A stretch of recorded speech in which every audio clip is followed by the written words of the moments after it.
We just count to about 30 to make sure. Yeah, we made it. What time is it? 21:51.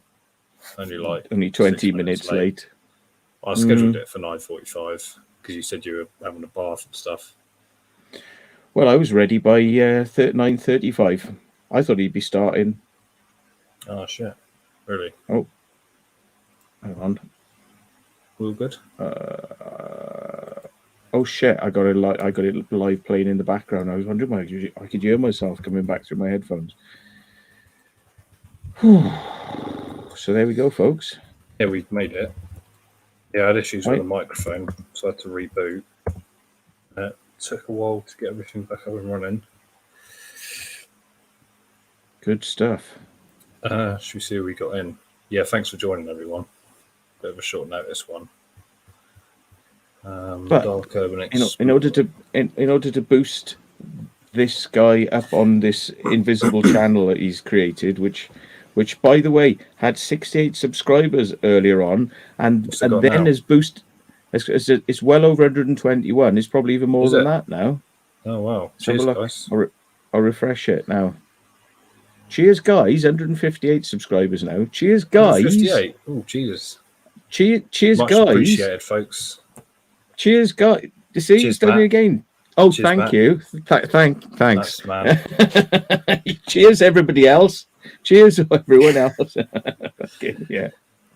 But no, this is kind of, if you guys are wondering, I'm sure some of you already know anyway, this is just kind of a side channel to the main channel where I do sort of outtakes, short failed explores and the odd lives, such as, but yeah, main channel's the regular exploring within channel. Oh, Matt, you know the guy uses the GoPro on his head?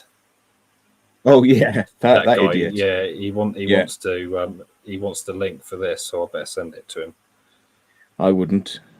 You'll just be like this all night. Just try like one of those Elvis things you put on your dashboard of your car, like when you're going down to Las Vegas. The Churchill. Do you mean the Churchill ones that go like that? Yeah, do Viva Las Vegas. Yeah, it's just be doing that all night long.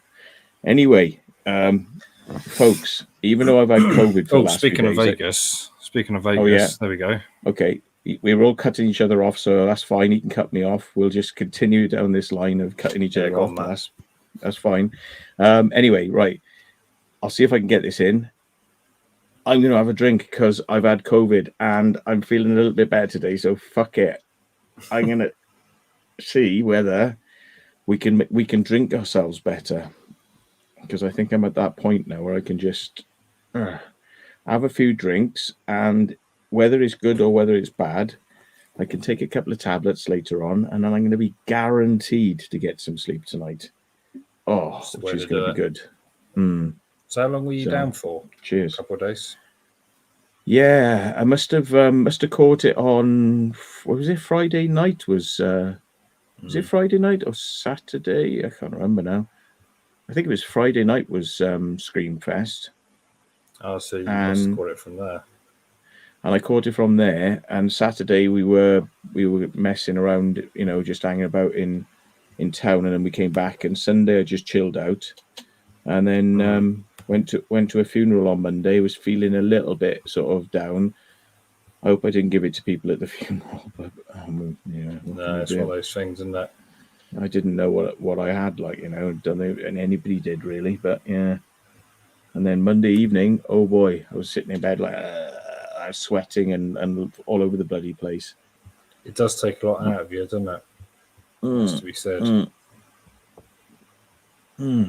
So yeah, well done on your 50k, Matt. Oh, thanks, man. Cheers. Yeah, I saw. Was that yesterday or today? You got up to 50k. Yeah. How does the beer smell and taste? Here he is. Here he is. I thought you couldn't come on, you bastard. I raced back from the gym. But because it's his mate, he'll come on. See. Well, come on, mine's too controversial. I'm currently re-rendering that video. How are you actually doing it on your video software? Yeah, because I wouldn't have bothered. I still think it's funny myself, but I know you didn't. Thing is, I know you, Ray. You get sidetracked on this tic tac stuff. You go on, scroll through these reels, and then you forget what you were supposed to be cutting out. No, I was actually speaking to Alex about the security guard when I was meant to be rewatching it through. Hopefully, he's alright. The security guard. Well, if anything, it'd been the first video that did it. Yeah, Ray, do you want to? Are you alright to put the link in the chat because I don't have it on a clipboard. If you've got it, if anyone wants to join, welcome. Cheers, mate. Because this is such a new channel, you don't have any.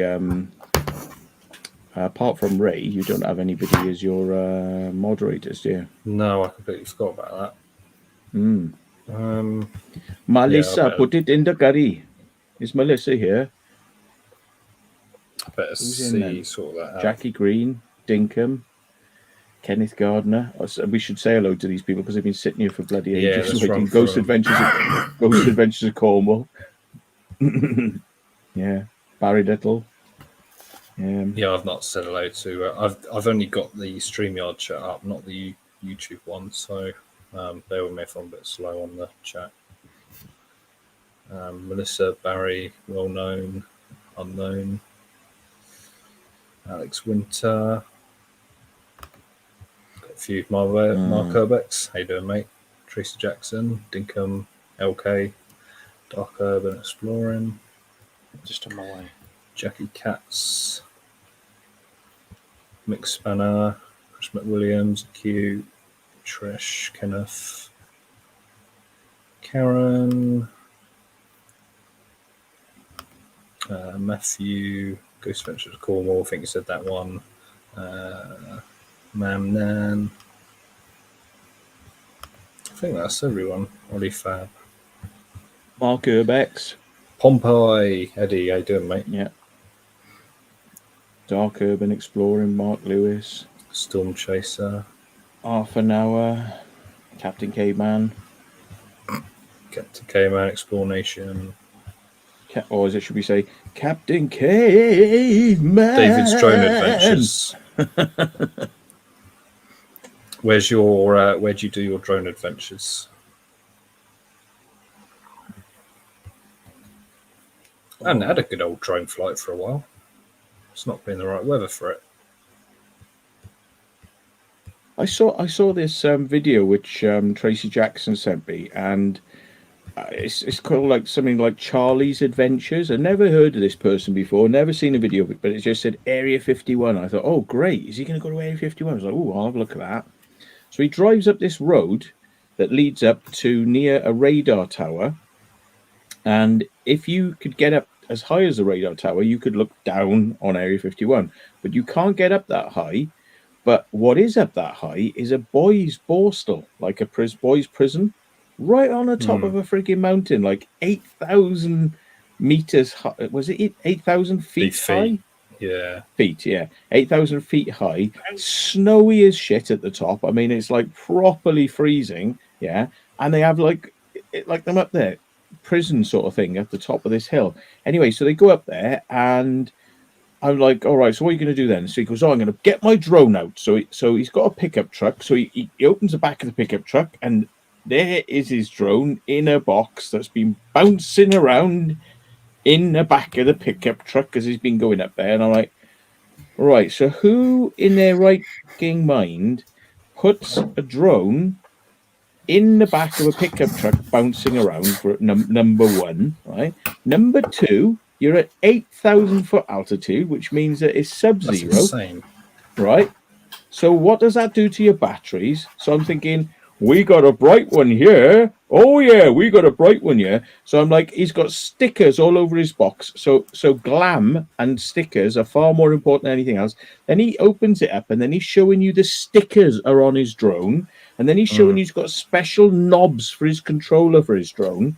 And I'm like, this is going to be good footage then. This is going to be really good. Jesus Christ. He's got to be one of the shittest pilots I've ever seen. Oh, yeah. He's flying like this. Turn. And then the camera's going like this. and then it's like, and then,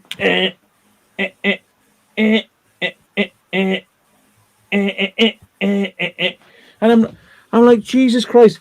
Does this guy has he fucking read the manual? Has he watched a couple of videos on YouTube about how to slow the fucking controller down so that it slows it down? Anyway, and you know, hi John. Let me just get this. Let me just get this rant out of my system because it might be the last thing I say before I die. Right? And it's really important. It's really important, right? And then I realised I was like, I'm watching this on a 4K fucking huge screen. Sorry about bad language. That's the for the algorithms. Hello, algorithm. That's what I do on this channel, Matt. On this channel, exactly. Yeah. It's not hardcore R rated, but yeah, it doesn't matter so much. So now I'm watching it, and all of a sudden I notice in like small defects in the picture, and then it's like rippling, and I'm like, you know what? This is the live feed from the drone recorded onto his phone at 720p. He's filming with a 4K camera, which has got an SD card in it. And the SD card has 4K footage on it. And he's taken the video feed from the drone to his phone at 720p with all the artifacts and breakup and freeze framing and all that. So he went all the way out 8,000 feet to the top of a hill to get some footage that we've never seen before.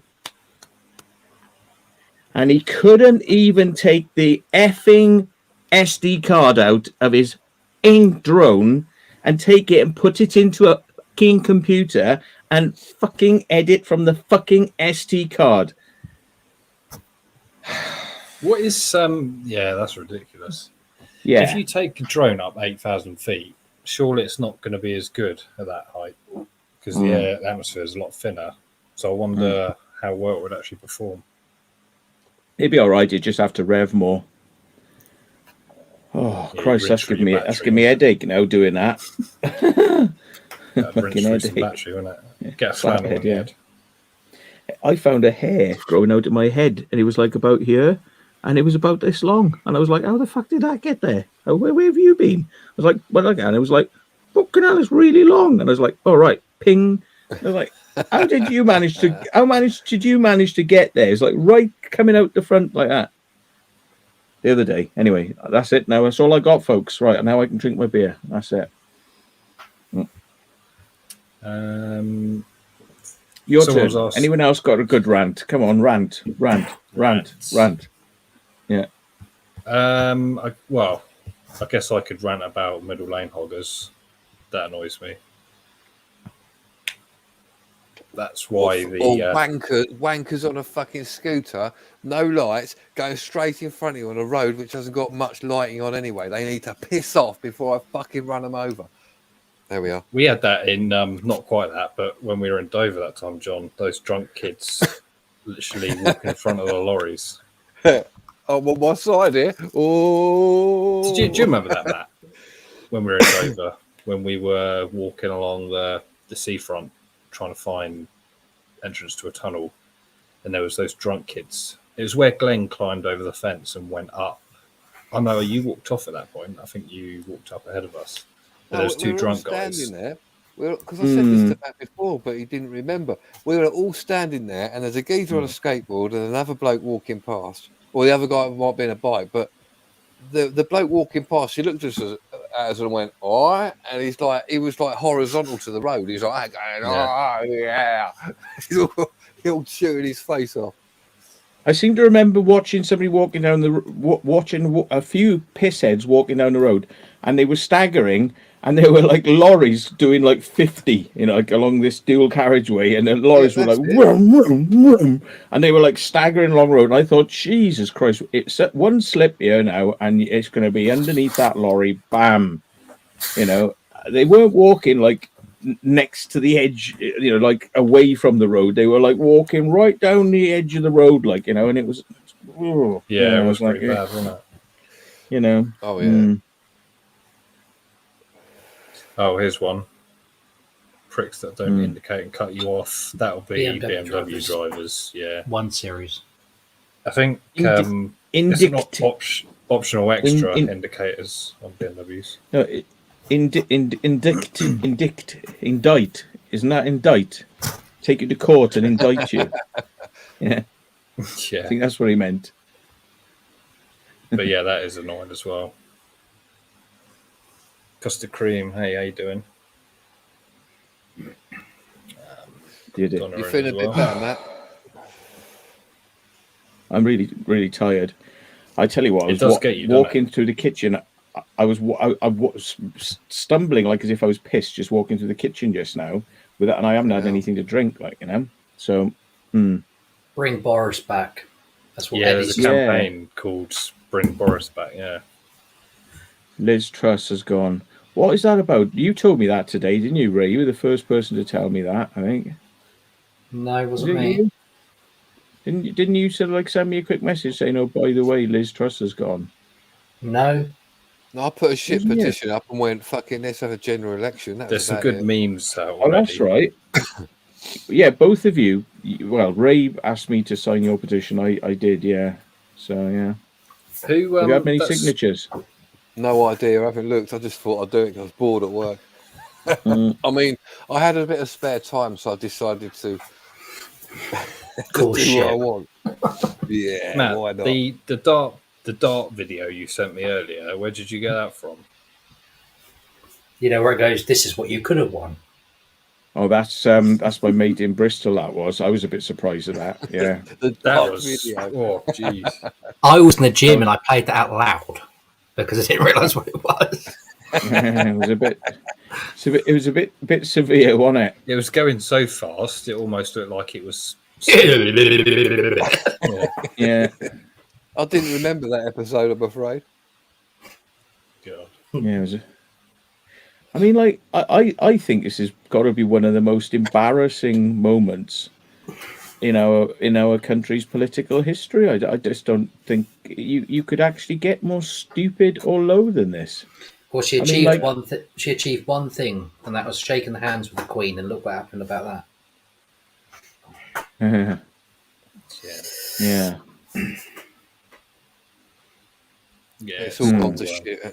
Now job's done. There was her saying yesterday she's not a quitter. Well, look what happened today. She did not deliver. I mean, like, you know, Boris did loads and loads of things that were a bit shit. Are we going to have him next? He just carried on, didn't he? He just carried on. That's what you do. You know, you carry on. You try and sort of like, get around it, don't you? You know, you don't go, "Oh, I made a bit of a mistake. Ew, I'm going then. Bye." And it's like, what, 6 weeks? That's the fucking level of commitment you've got. Why did people in your local fucking area, your local constituency, why did they vote for such a dumb fuck as you? I mean, like, you know, literally, that's all you got in you is 6 weeks until you literally piss your knickers.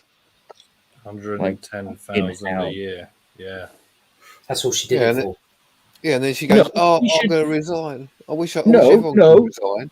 No, she should be told to fuck off. She's not getting that. The people are not going to allow her to have that. Not for fucking doing 6 weeks and then fucking the country around like that. She's not having that money. She's gonna be the first. She's the first one to fuck off in 6 weeks, and she's gonna be the first one to be told you're not fucking having your pension. Fuck off. No. She cut tax for the rich. Yeah.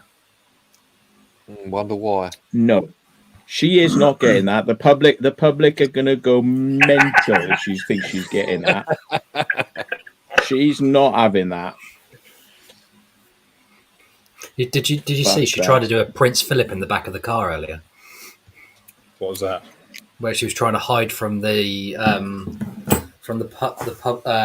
cameras. I don't remember. All right.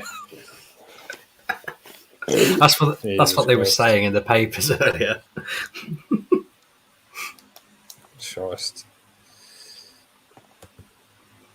Bring back Boris. I mean, you know, could well be. There didn't seem to be any sensible people Not who Boris. went up for it. Maybe yeah, Donald. you know, there didn't seem to be anybody sensible who went up for it. Like Richie Sunak. I mean, what the fuck was he? What really? Like it was between her and him. Are you fucking kidding me? What would he have done? He'd have gone in there and he'd be like, hello everybody, hello, I'm going to put tax up 2,000%, hello everybody, I don't forgive a fuck, hello. Just be like that. And then you got her last fucking 6 weeks. Fucking these people are monkeys. They're not politicians. They're just fucking wannabes. They're just like, oh, I can get, this is an easy way to get paid. I don't have to actually do anything. I just have to turn up. Give her a banana. Well, it'll be interesting to see who we get next, won't it? It's not hard even to become an MP either. Anyone could probably fucking do it. I mean, they won't call general election because they know they're going to lose it.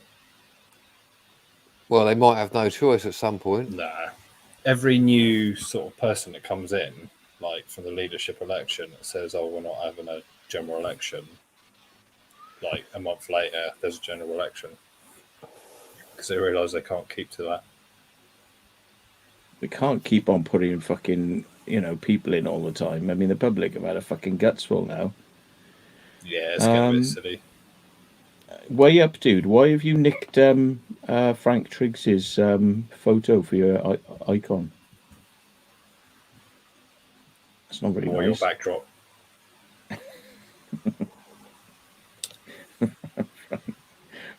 Sorry, folks. Mm-hmm. Thanks for that, Ray. Yeah, I'll put that in the bank. Right, Jay.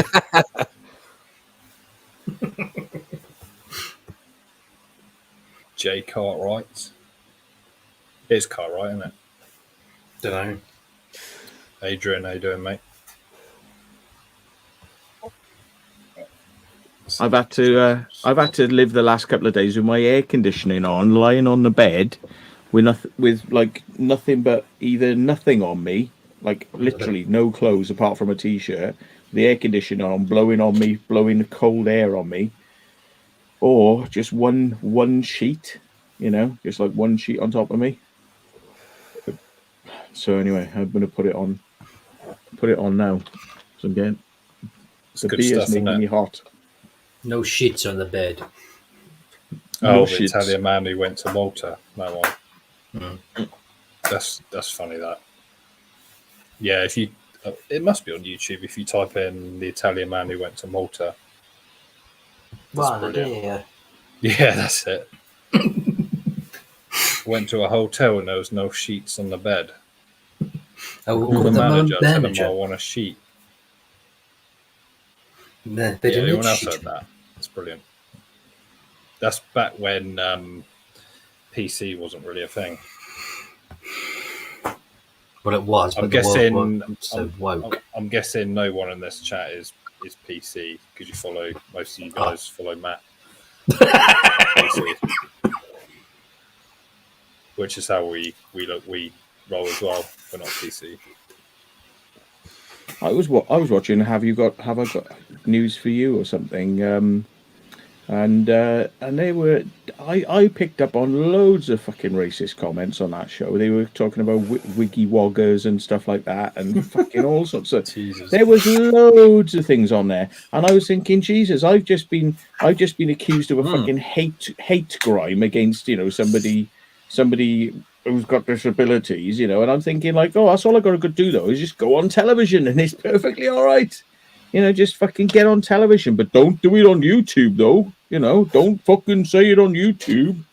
The BBC can get away with lots. Have you been caught like that? Did you see my latest video on my main channel at the end, which is credit to Alex and Pompey, because that was their footage of the security guy at the school. He was going like Huawei. I don't know what you're saying. Do you see? Anyone see that?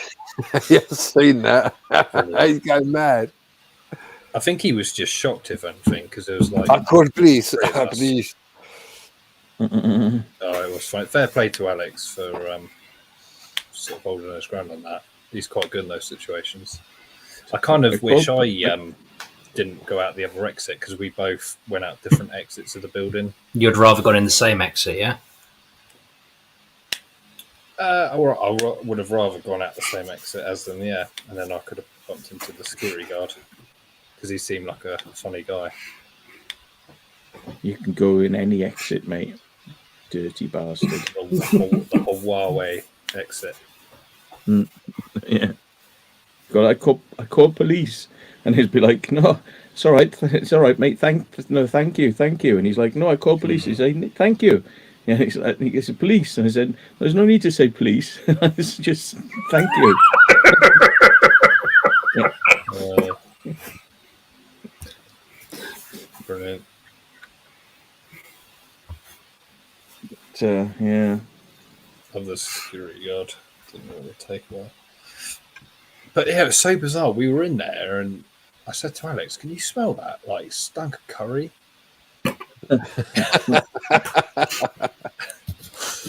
Oh, that's it genuinely racist, smelled mate. like it's not. Genuinely smelled like someone was cooking a chicken Bombay potato. Don't get me wrong, it smelled nice. Made me hungry. Because curry's good stuff. And then yeah, he just come storming down the stairs and we just bolted.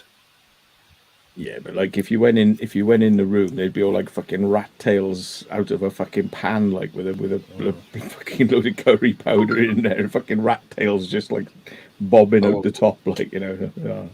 Yeah. Put it in the curry. Put it in the curry. Handicap. Put it in the curry. Handicap. Get better soon, G8 SBS.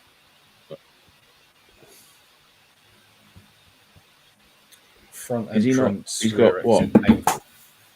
He's got chest infection. Oh, it came back clear. Matt, how's the dog?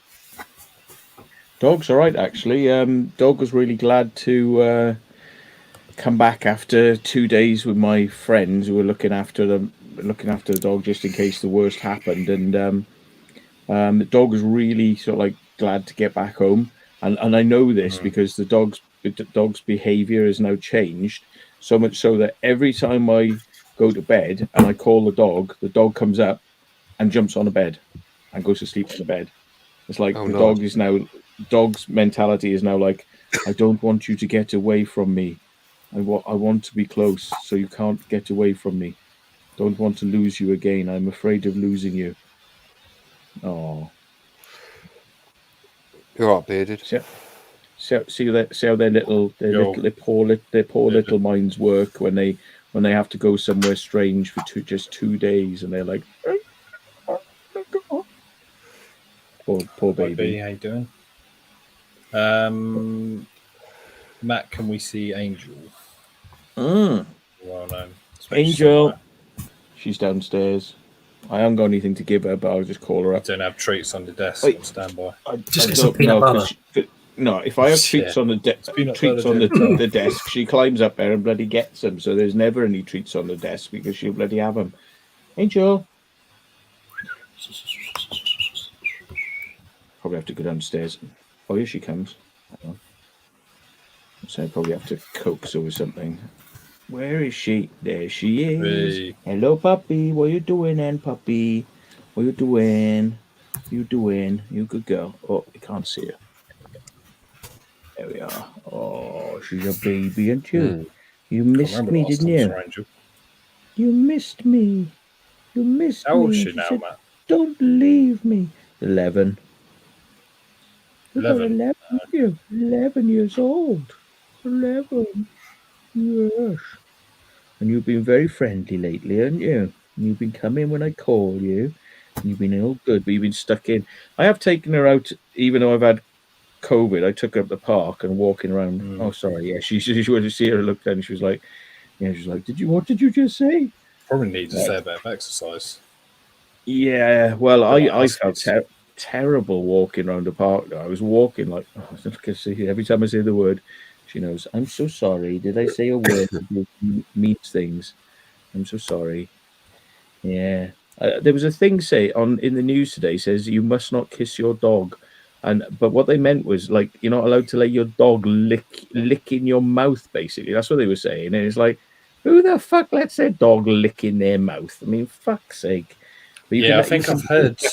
There's a story I heard where the dog licked their owner's face, and then they had to have a limb amputated. Amputated, yeah, like a really nasty infection. Very rare, but it was caused by the dog. Yeah. Yeah, that's going to be quite rare. But the thing is, right? I'm not being funny, folks. Right?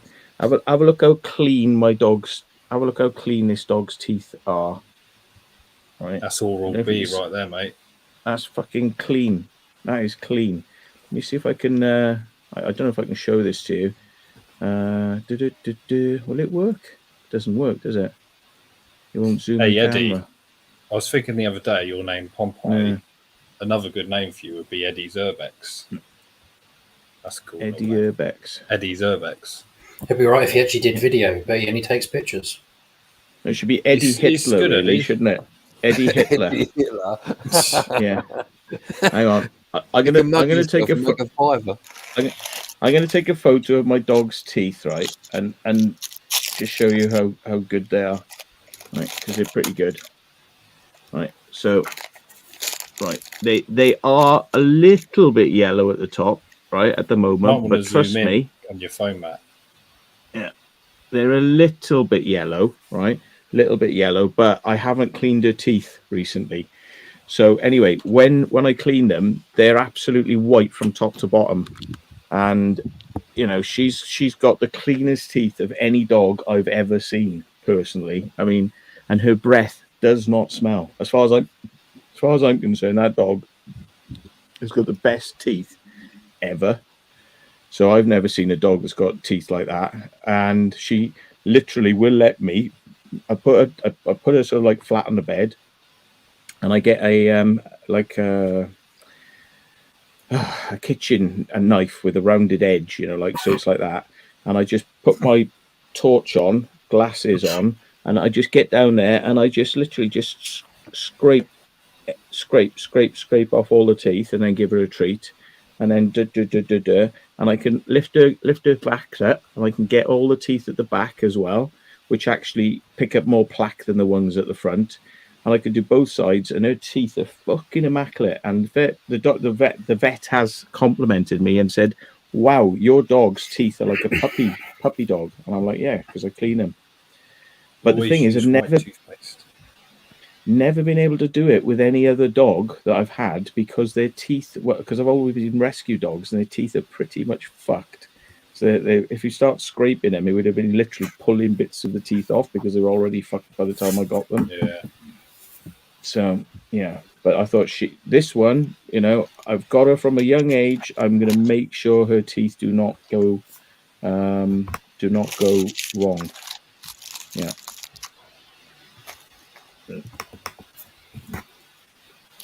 So this one, always use white power toothpaste from Colgate. I don't use toothpaste because brushing, you'd never get any of that stuff off. The thing is, when they get stuff on their teeth, it's like plaque, and it's almost like enamel. So basically, when you see discoloration, when you press on it, it just goes crack, and it comes off in like a lump, like a nail, and it just goes chunk and just comes off, and you can just wipe it off. Like the paint you get in abandoned buildings, that sort of paint that just chips off. It's like it's like an enamel coating. Like a fingernail, like if you had something on your fingernail and you were to get something on it and just like a chunk, and you would just pop that paint off, like, you know. Yeah. Tartar, yeah, that's right. Yeah, it's tartar, and so underneath the tartar is immaculately white, you know. So personally, I mean, I know they say you shouldn't use like sharp and things like that, but I'm not actually scraping on the tooth. I'm actually scraping against the tartar to crack the tartar off, and that's it. Once you've got the tartar off, there's nothing underneath it. It's nice and clean. Evening Dappers, 1984. But yeah. Dave P, how you doing? Do you ever shampoo a fur in the bath and stuff? Yeah. I do that. I need to do hate it. that. I'll do that to Lenny. He loves it. You put a little bit of warm water in the bottom, get the shower, lather him all up, and he loves it. And then just like you dry him all off, and if you really want to use a hairdryer, but I don't, I'll just rub him until he's all fluffy again. He loves it. Yeah, some love it, some hate it. Don't know. Most people like it when you rub it, though. Oh yeah. Yeah. I meant his fur, Ray, not his dinkle-inkle. Okay, I'll let you. Angel's the only one I've ever had that you can go, come on, jump in the bath, and she'll jump in. And that, what she doesn't like that noise of the shower head. She doesn't like that sound. Yeah. That kind of freaks her a bit. But I just wet her down, put some soap on her, rinse it off thoroughly and all that. And then, and the only bit that gets a bit, you have to do it, but it's a bit, it's a bit sort of like you do need to do up their butt and that back area, because that does need to be done, and they don't like that. So I leave that to the end. I sort of leave that to the end. I just hold her, and I'm like, right, bit of soap, and it's like, and then spraying in there, like, and she's like, ooh, that's a bit sensitive up my arsehole, and she doesn't like that. But yeah.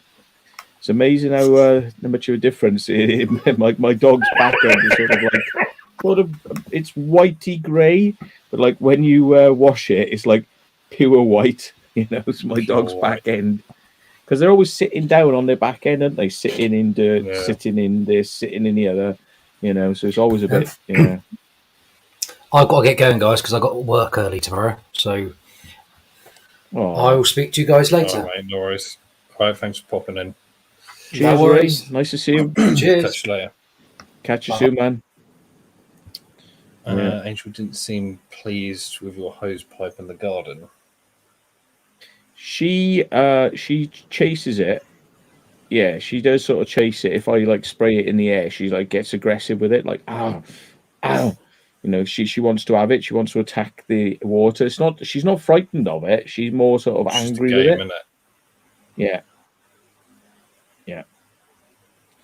And yeah, I mean, I have hosed her down in the back garden. The only trouble is, if I try to wash her in the back garden, there's this strong possibility she'll try and lie down. And if she tries to lie down, there's a lot of wood chippings there. So it's like defeats the object, because then I've got to get all these wood chippings off her. So, yeah, it's easier to do it. I have a white dog and he's keen on cleaning himself. They can't get to every angle, though. No.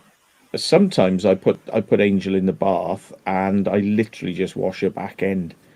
I rather than wash the whole of her off.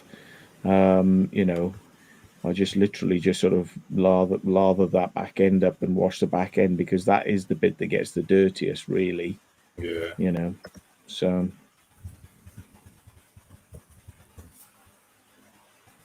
Yeah. Bit racist. What's racist? Bit of racist. Just one wafer thin mint. Everything's racist now. Everybody's a little bit racist. Even the Queen was a bit racist, and her Prince husband. Philip was, wasn't he? Yeah, and her mother. The mother was a fucker for it, and I think a lot of people wish that somebody'd held her down and fucking got in there and just cleaned all the tartar off her fucking teeth, because she was minging. She used to fucking stink, apparently. Halitosis breath. Dang. Well, you could see it really when she was walking around. She'd be like, "Oh, nice to see you," and it'd be like black, and it's like, Jesus Christ! With all that fucking money, and you can't get your teeth sorted out? Are you serious?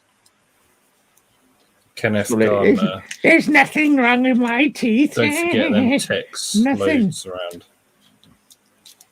There's a lot of ticks in Wiltshire, aren't there? And down Hampshire way. Yeah, I don't let the dog worse in the country run. for that.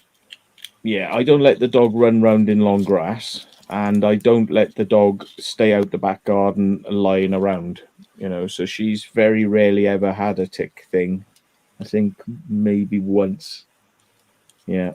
I got 2 from going to that zero bunker in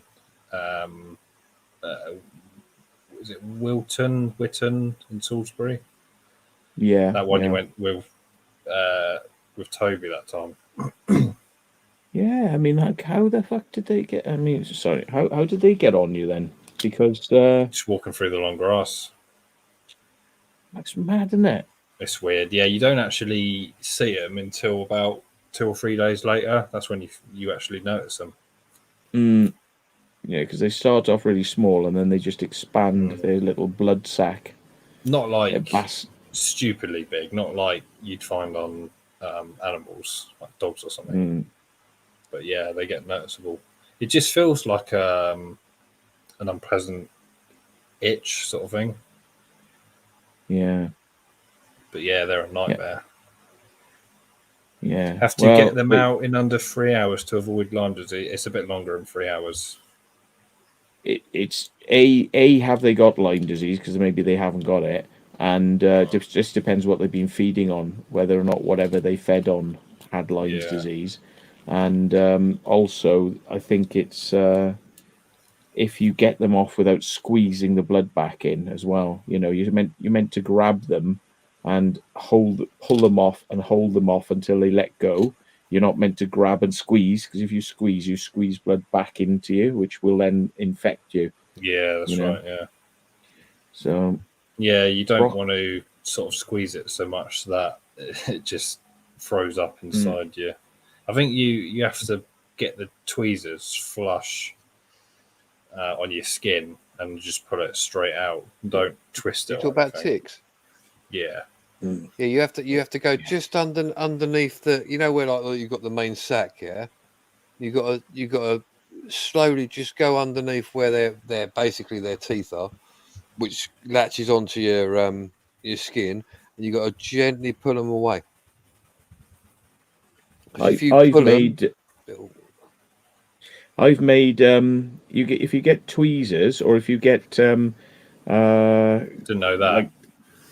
You can bend tweezers, get a pair of pliers, and you bend the ends in. So instead of being like that sort of thing, they're more like that. So they're like nippers. So they go round and in. So they're like nippers, like claws. Yeah. And then what you can do is you can get that underneath and start lifting them. You got to do it gently, because if you just rip them out, the spike which they have to feed with stays in. It causes an infection. Hey, what was that? What was that graphic of Daniel Ullock then? Looking like he's had a shave. Looking half decent, like as if he's had a frigging shave. Jesus. The thing is with doing that, Storm Chaser, is you're probably going to hurt yourself in the process. Yeah, you can burn them off with the tweezers. You can burn them off. If you do, yeah, go. Sorry, Matt. No, go on. It's risky, innit? Because if you burn them off again, they contract and start to squeeze blood back inside you. Yeah, and also the main components, like the claws and the teeth, they are, and there's like a little spike in. It stays in again, then causes the infection. So someone said, what are the symptoms of Lyme disease? So I think from what I'm aware, you need to look for like a bullseye kind of rash. It's about the size of a 50p, I believe. Yeah, so that's the first symptom to look out for when you've been bitten by a tick. If you see that bullseye type rash, then get to your GP or A&E immediately, because Lyme disease affects your neuro bits of your body, doesn't it? Nervous system and stuff. Yeah. My youngest daughter had it. She had a tick, and it come up, and it, like when you get bitten, it comes up like a red rash and all that. It was like literally, like you said, like a bullseye. Yeah. And I already knew what they were, so I went, right, okay. Took her straight up the hospital. They do the blood test and all that. It come back clear, but they said we can't take any chances. Have the antibiotics, because it shows the it shows like the bullseye, but also you get like cramps in your legs, and you get like a fever, and it doesn't happen slowly. It happens very quickly. Like, so you just think you're feeling under the weather, but with the obviously looking at the bite, you can see that it's like a proper bullseye, and it just gets sort of bigger and redder. They're nasty things, ticks. Yeah. I mean, I've been bitten a lot, and fortunately, I've been lucky, but I've had some nasty bites. And that's the thing when you're out exploring, you go through a lot of long grass, and you can tuck your trousers in and tuck your shirt in. You can do all that, but they still find a way. So I guess it's important to shower when you get back and just properly rinse yourself off. Pour yourself in like vodka or something. Alcohol's supposed to kill them. Lyme's disease is a slow progressive one as well, because it can go away and you will think, oh, that's fine then, nothing going on, and in fucking 10 years time you'll have crippling problems that'll last you till you die. It's it doesn't happen straight away. It kind of like lingers in your system, and then it goes boom and comes out really nasty. It's not something you notice straight away if you've got it, so you're better off.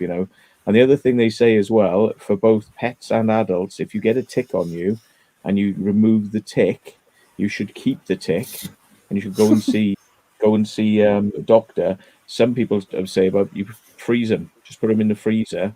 And then if there's any symptoms start happening, you can take it to you. Yeah. And they can go and get it analyzed. They can unfreeze it, and they can test it for whatever type of Lyme's disease or whatever it's got, because it's better when they know which exact type of thing it's got, So yeah. As an example, I know someone who actually has Lyme's disease, and they got that from a tick. Literally, they're not an explorer; they just got it. And they have to have like steroids and stuff like this, because it just affects their whole immune system and everything. Did they get any? Did they know when? Did they get any like bullseye initially or anything? Did they know they had Lyme disease straight away, or did it just come on? No, didn't know from what they said. It's well, she comes from Lithuania, so like she was saying about it, and she got bitten or whatever, thought nothing of it, and then she kept starting to feel achy and everything else and all that.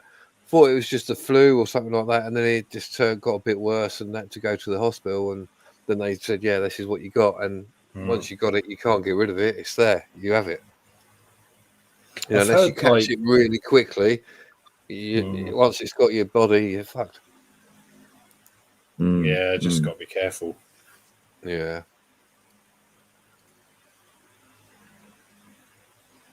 Yeah.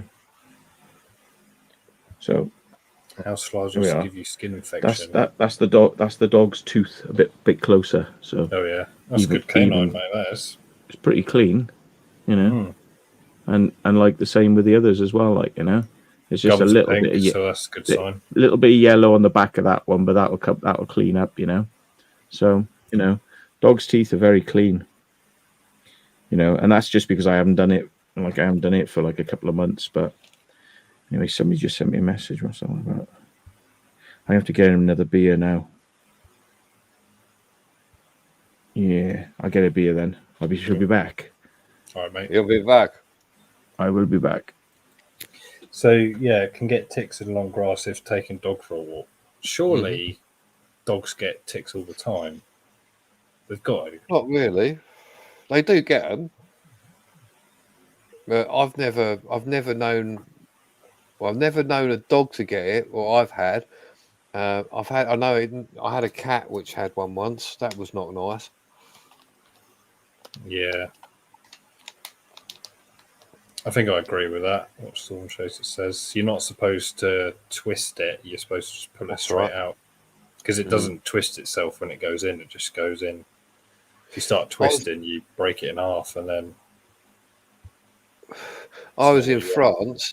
I was in France with the school, what I work with, and there's a student who had one. And me being a first aider, they said, "What do we do?" I said, "Well, you've got two options. I either do it or you go to the hospital." Personally, I would rather you go to the hospital, because you don't know. If you got it wrong, you get it wrong. You start doing it on yourself. So they took him to the hospital and they gave him the meds, and they literally got the tweezers and took it out. For me, taking the tick out is a piece of piss. But it's the extra precautions you want. I've also heard, though, when they do the blood test to test for Lyme disease, it's quite unreliable. It doesn't always show up. I don't know. I think I've heard that. Knowing how they test things, quite possibly, because it doesn't always show up. Things don't always show up straight away because it has to go through your system before it actually, manifests.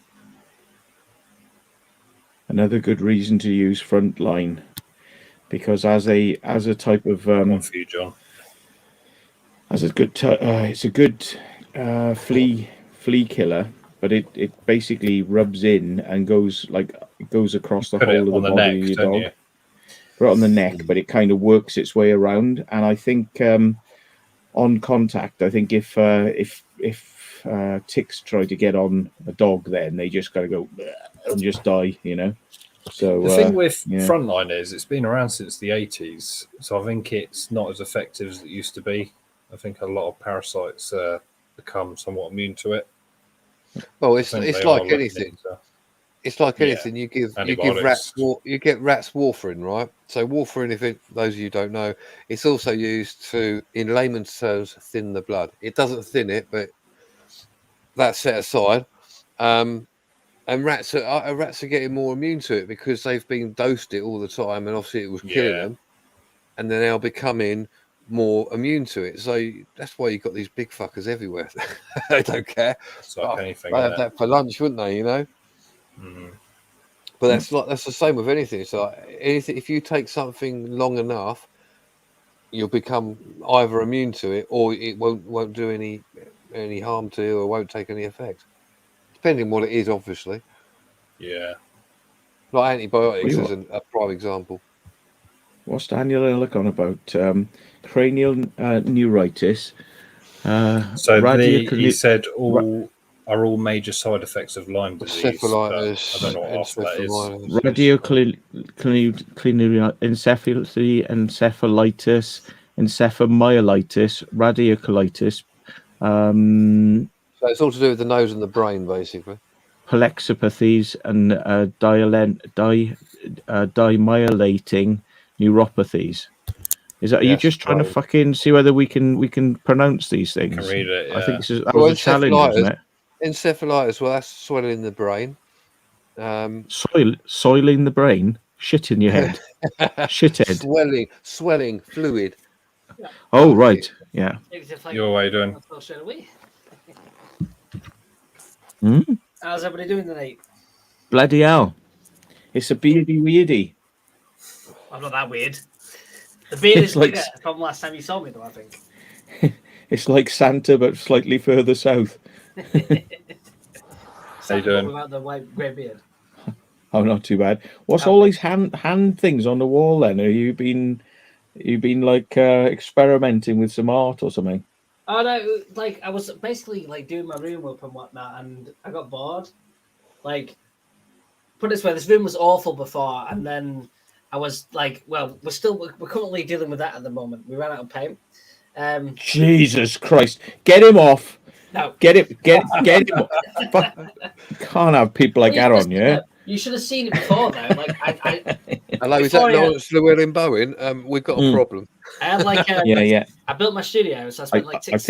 I think he lives up north. Quick, get round there now. Up north. I spent like 6.5 grand on my studio, and then I destroyed it all, and because it used to be full of soundproof foam and whatnot, and it's taken me like 2.5 years to kind of like get to this stage.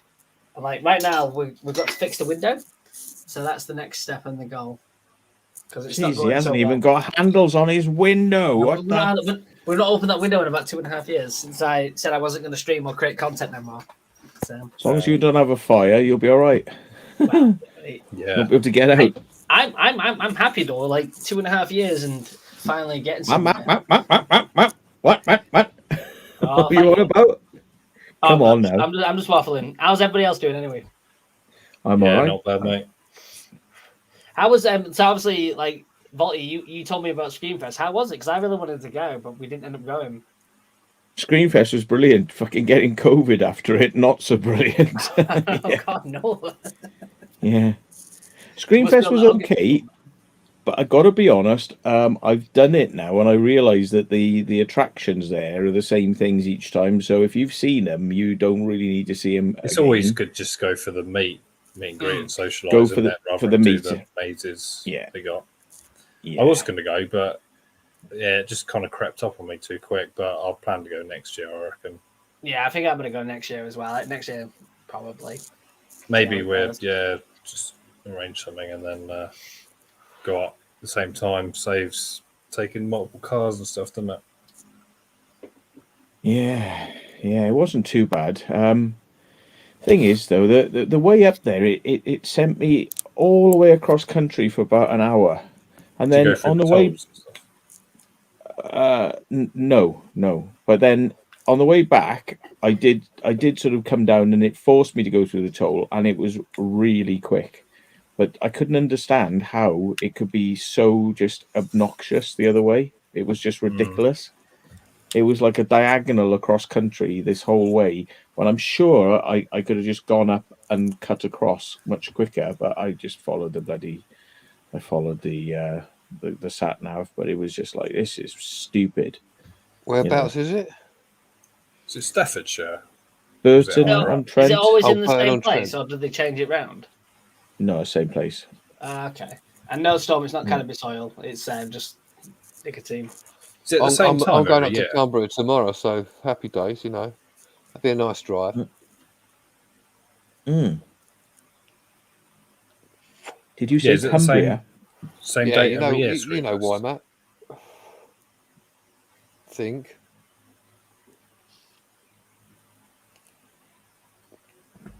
I can't remember. A certain explorer's getting married. Oh, yeah. Sorry. It's all right. Fucking hell. Who's getting married? A certain explorer. I don't know who it is. Yeah, I do know. He was there at Screenfest. Is it like married in general, or like married to another explorer? He's getting married to Dan Dixon. Yeah. Oh dear. Yeah. Yeah, Dan's getting married.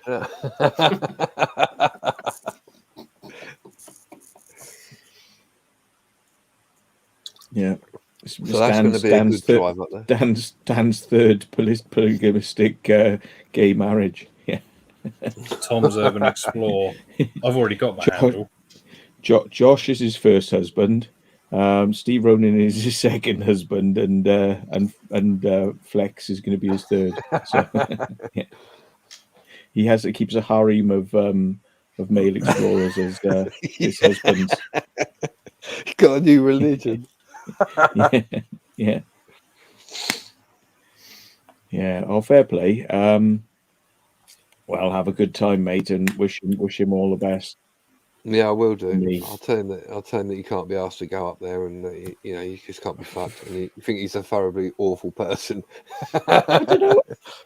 I honestly don't know if I was invited. Yeah, you are. Well, you were, as far as I was aware. Am I? I think you said that. He said that you were going to come up, but I don't know. Who am I to say yes or no? I don't know. I don't know if I was actually. I don't know. I don't know if I'm going to. When it went. Oh, I don't know if I got my first probation meeting on Monday, which has been put back because of I was meant to be today, and I had to cancel it because of COVID. That's going to be on Monday, so I got my first probation meeting. Oh, it's got a camera on the door now. What the fuck is this? It's a nothing. It's just a little hole in the ground. Why the fuck are they interested in that? It's a brilliant camera. That camera is going to be like bash, bash, bash. So they can go They can go and stick one of those cameras up every week if they want. They only cost about 150 quid a piece. Bash. You know what I mean? It's like, who do these people think they are? They literally, these people who do these things, they're like, we must lock it up. We must lock it up. Oh, they have got back in there. Put cameras on it. Directly connect it to the police. Get the police helicopter out. Yeah. You will be exterminated. Some cameras are they all Daleks? Yeah, seems like it. What are they trying to protect? Maybe they got plans for the site though. It was a brilliant explore, though. I did enjoy that, and we could hear. We got to one of the escape shafts right at the very back, and we could hear like a muffled sound, like a TV on, and I think it comes out on top of below a accommodation block or something, or like a house share or something. I think it's in somebody's back garden, or you know, it can't. Yeah, we definitely surely. heard. Yeah, it can't come out in somebody's house, so it'd be crazy, wouldn't it? Yeah, it would be. Yeah. Just trying to think when we went to that. Where did Ray go, by the way? Just realised Ray's not here. Ray's gone. He said he had to go because he got work in the morning. Oh. So he sends all the filth my way and then disappears. Nice. He's terrible for filth, isn't he? Yeah. You know, the UK is probably the only country in the world that has the most CCTV cameras, or if not Europe. They're literally everywhere. I've just had to add CCTV to my fucking house because my address was leaked, thanks to fucking dickhead. So that's a couple more cameras added. Would you get like the IP cameras or the ones you just link up to a DVR? Nah, mine is so it's kind of like they're really weird. I wouldn't say too much about your security system. Yeah, don't give them any. Don't give them. Don't give them any heads up. No, but like mine, so I can say certain things. So like mine is they can see color in night, which I fucking love. So as I look at the cameras and like, do you know what I mean? Usually you wouldn't see that. Boom, like that. Color sorted. Notification as soon as somebody crosses any kind of threshold on my property, boom, notified like that. Fucking costs us a pretty penny. But like I said, I don't mess about with that kind of stuff. So like set up and sorted, done. Which like I said, it set us back a bit, but it's like totally needed because after fucking idiots being idiots and doing what they're gonna do, it's like, nah. Like, do you know what I mean? Like we had loads of threats to the family and all the other stuff. And you think over urbex and all bullshit, whatever. But nah. Yeah. So I'm pleased with that. The guy does like the guy that fitted him does like YouTube channel and all that stuff. So I said, don't put my stuff on. I'll shout you out later for it. But it's quite a good system. So I'm quite happy with how that's turned out. To be fair, how does a camera see color in the dark? Because surely it uses infrared wavelength, and that's so it's got its own light system that comes on, and then it has. And then it has this other kind of, I don't understand completely with it, but like it has this other stuff that goes in with it as well. But like I said, it's like full on, like 4K, sees everything, which is, like I said, exactly needed. Do you know what I mean? I guess CCTV cameras probably run at 24 frames, Matt? Well, sometimes 20, depends 29. Yeah. Because you don't want 60 because it's be too dark otherwise. Higher the frame rate, the darker the image. Yeah, but it depends on what's running behind it and like how the system works. Like, so I think mine runs at like 30 frames. 60 frames would rinse through memory as well. Yeah. Well, some only come on when there's something to record. Some record the whole time, no matter what, and some only record. And some record different frame rates depending on whether or not there's activity. So when there's no activity, they'll go down to like 3 frames a second, you know. And then when there's activity, it'll sort of go whoom up to like 30 frames a second, you know. And mine, like for example, let's say somebody's on my property, I can actually change it. So let's say I'm out and about and somebody's there, it's running or whatever. But then as soon as I get like an alert, it'll just instantly go into what I need. And then I see everything, and that's already instant recording on that. I guess you have to pay a subscription for that sort of stuff, don't you? No, I'm like, so for me, I think it set us back about $650 after I talked to the guy and sorted stuff out. And then, like, I might get some more fitted. I don't know. We'll see. Is it coax or is it ether? Don't know. To be honest, we didn't go in that much detail. I think it'll be coaxial. Yeah, coax is better in my opinion. Yeah, I think it'll be that though. Sorry, hang on a second. The guy did a good job though. Like I'm impressed with what he fucking did, and for the price as well. I was expecting a lot more, so not too shabby. Yeah, no, it's good because like I found with Coax is good. You just have to have a recorder and so forth, and then you can. That's when I've got all that hooked up in the hand cupboard and whatnot. So it probably is coax. Yeah. So, but if you've got like Ethernet, they tend to drop out because of various things. But it definitely takes off a worry and other bits and bobs and whatnot. And then I can focus on sending other people to fucking court and doing whatever that I have to fucking do. Which will be getting sorted as well. All good. All good. Colour night vision has a very low light sensor with infrared. So I think with mine, it's like, let's say you cross like a certain threshold, instant lights come on, and then you've got the fucking colour that comes behind them, which is, do you know what I mean? So it gives that added boost to that. Whereas like some won't have that, so you'll only have like basic bare images. This doesn't do that with mine. Which, to be fair, you'd think that I wouldn't fucking need it, but the fucking guy hooked it up and did that way, and like, all right, fair play. Coax, less interference. Muted. Connor, you muted. All right, thanks. There's a Sony camera. It's an IP camera. It's only small, and it's more sensitive than the A7S sensor. And it's literally, you can use it at night without any lights at all, and it'll basically see him practically in the dark. And it's an IP camera as well, but it's 4K. You know, it's like really expensive, but they're like $4,000. They're not cheap. They're really. I saved a camera that I really want, and I like, because usually like for like filming and whatnot, I usually use GoPros and bits and bobs. But there's one that's I remember somebody doing some bits on it, and I was like, "Yo, that's a fucking impressive camera." But it's see if I can find it now. The Panasonic Lumix DC-S1H mirrorless camera. Hey, Steve, you haven't added us as a mod. Oh, that's gone down in price. But $2.5 grand on that one. But it looks, but the stuff that it does on that, like usually, I can't do it on here, mate, because it's on StreamYard. I'm not actually logged into YouTube, so I can't do it. But I'll do it after.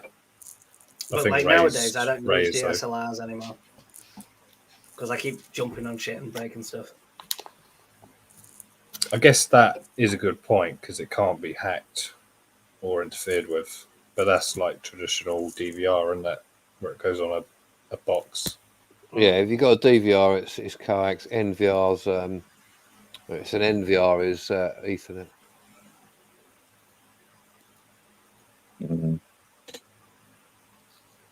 There's some good stuff out there if you want to pay for it, or if you can get it cheap. There is some good stuff. It's more the programs, because the programs are specialised to a certain extent. If you get a decent one, and if you have it on, so it's onto like a server and then goes to a PC, the license you have, it will lock it to that PC, which is all right if you're not going to use it for anything else. But if you get an upgrade of your PC, you're a bit fucked, aren't you, really? So I think DVR is probably the best way to go. Yeah, you've got the problem of like after a certain time it will automatically wipe itself, but if anything happens, you can sort of you can get it quickly. It's all done, isn't it? I think mine records for like a month. Yeah, usually it depends on how big because obviously on a DVR you've got to have a drive. You probably have a 2-3 terabyte drive. And it depends on what the quality of it is, and also what the how much you decide to set your time limit. But if you decide to set it for like a month and you haven't got enough hard drive there or DVR, it rewrites itself, so it does. It rewrites over. So it all depends, really. So mine's all linked through notifications and phones and that kind of stuff. So, like I said, as soon as something happens, it just notifies me on the phone, and then I can just instantly look in. And then does it lock the recording as well? Yeah, logs, records, boom, done like that. And so for example, at like 4 a.m, the fucking cat keeps going on this spot, and it triggers and does whatever. So I keep getting fucking notified at like 4 or 5 a.m. because the cat's just like going up and down the fucking drive like that, and you're like, fam.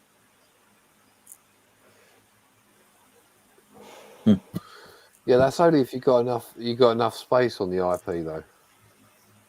because you still have to have like a good old few terabytes of information. I think a lot of them are probably modern ones. They're probably 50 terabyte drives.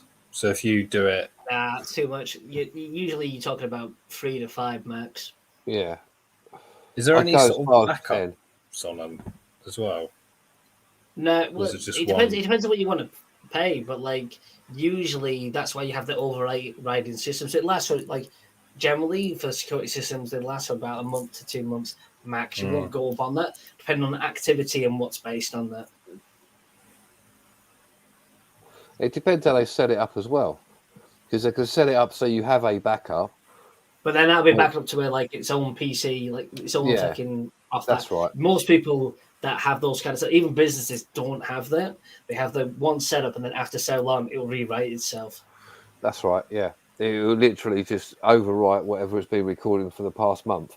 Unless there's like something specific that somebody wants, but then usually if there is, they take that out anyway. Yeah, because you can lock certain sections of whatever whatever you've recorded, and you can just put a USB in and take the footage, whatever you've got to do with it, and so forth.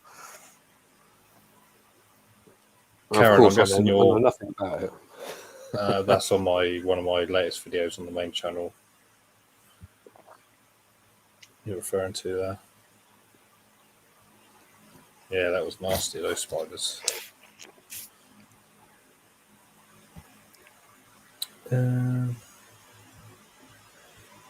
Yeah, spiders are a bastard. I'm not going to do with spiders, mate. I hate them.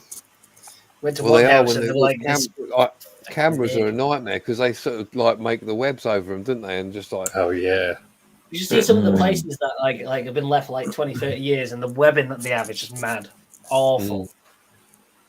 The reason they do it as well because the infrared that comes on at night is warm, so they love it because it give free heat.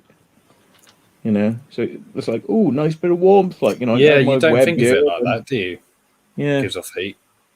You've been to some places where they I've been to like Manchester, and then they've webbed the whole ceiling and like bathrooms and stuff going all the way down. Like honestly, because I like, it's like arachnophobia for me. I hate them. So you have people walking through and like, nah, I'm not going there until they're all cleared out. Yeah. Matt, one for you. Do you know of anyone getting access to the underground rivers in Newcastle? I'll be back in 1 second, by the way. I don't really know anything about that, but I tell you who might would be Andy. ALW. ALW Exploration. He's your best person because I mean he's up that way, you know. So yeah. The Right Honourable Lord Bengal for PM. Go for it. Yes, thank you. Yeah, I'd love it. That'd be quite funny. Probably last more than 44 days. Yeah, try and beat 40. See if you can outdo the lettuce. Mate, I'll be like sensing to it because it'll be every time I go, right, don't fuck around, we'll do this. Don't be cunts. Can you believe she gets paid like 115 grand a year for just being PM? Madness, isn't it? For the rest of her life. Absolute madness what they spend the money on, man. So just write about 7 books and talk shit for the rest of her life. I don't think it should be allowed. It should be said, like, you know, that you have to be there for a minimum of like, you know, 9 months of actual service. You can't just go bounce in and out of the fucking thing and go, can I have my money now forever?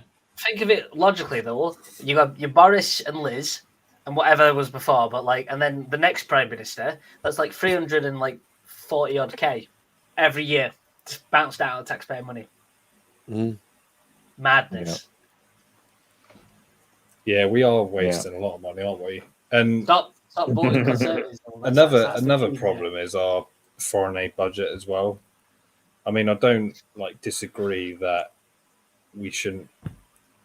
I do agree with it, but I don't agree that we should be sending India and China foreign aid money when they've got their own space programs and stuff. I mean, I would agree with that. But I'd rather spend an extra 340k on foreign aid than just somebody that's sitting on their ass. Do you know what I mean? Like money could be sent some over of a backbone. We need someone with a backbone who doesn't just go, "Oh well, I'll do this," and you know they're just lining their own pockets. Lord Bengals, there you go. Oh, fucking get it sorted out. It's not too hard to fucking sort some of it out, is it? No. Lord Bengals for PM. There we go. There you go. That's sorted. There you go. Sorted. You've got 110,000 a year salary. Not waste it. Don't waste 110k a year. Fucking hell. Oh, I've been there for a few months and go, you know what? I'm going to resign now because, like, you know, I can. Every year you settle back. Yeah. Well, that's all they do. They line other people's pockets. They line themselves, and then they go, "Oh, you know what? I'm going to resign now. I wish we could all resign, like the common man. I wish we could all resign. Go into a job you don't like it now. Fuck it, I'll resign. I'll be all right. No, don't give me that shit. It doesn't work like that in the real world. No, we're in the like wrong professions. That's what we need to do. Go into politics, set up and sorted, done. Oh, don't. It balls my piss. It really does. I don't boil my piss personally, but no, but like, well, then again, there's the thing though. Stop voting Conservative. We've like everybody else. Learn your lesson off it. You think so anyway. They're probably still going to vote for fucking Conservative after this, but you'll see how it goes. Thing is, there's no decent alternative now, is there? Really? No, they're all the same. But it's like it's like a vote between crap and then crapper.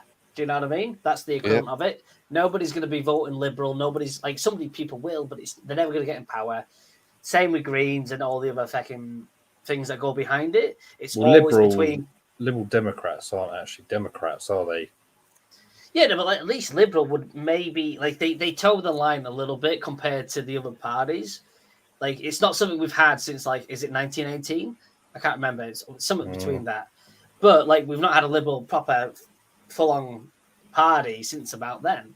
It's always been Labour or Conservative. It's always going to be the same for a long time.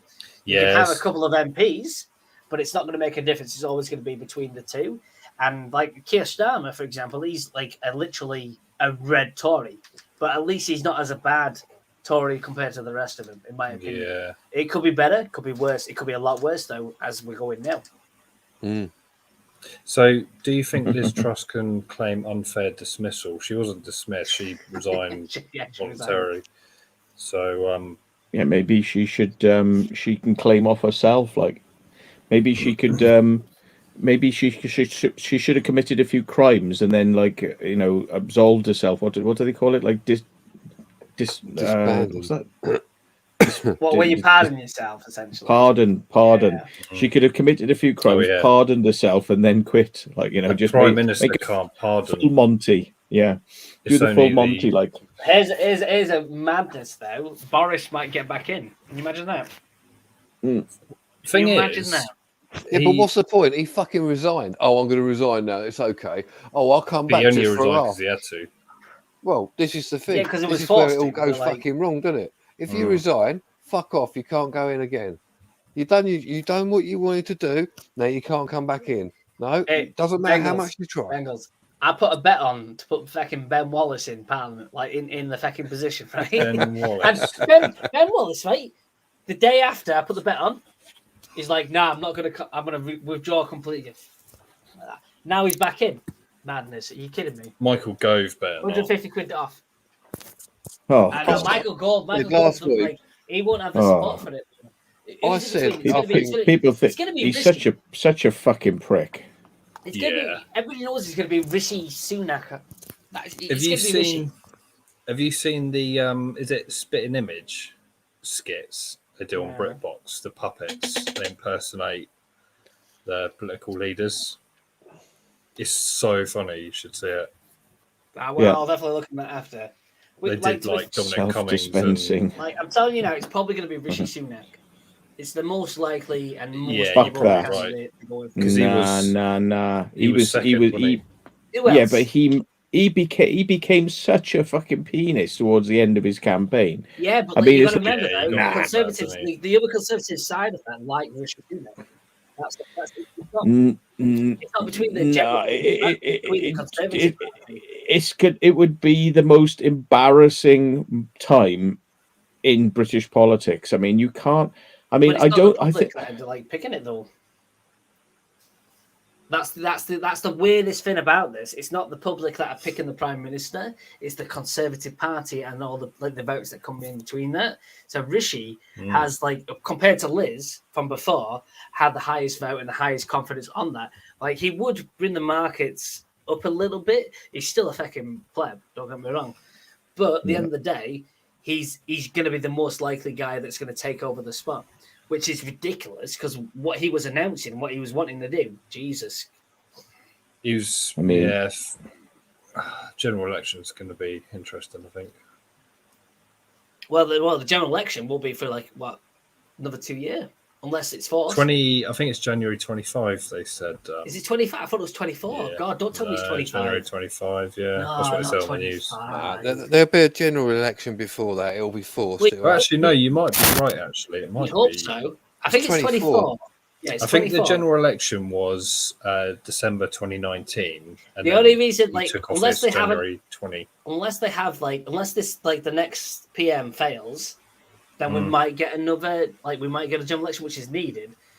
But if not, I think it's 2024. It's all going to be a hung parliament. That's the problem because no one's going to get a majority. Don't say that. Oh, don't say that. You don't want to hung parliament. Yeah, that's what it will be. I really hope the British public does not go with the Conservatives after this. You'd think they've learned the lesson after 10 years.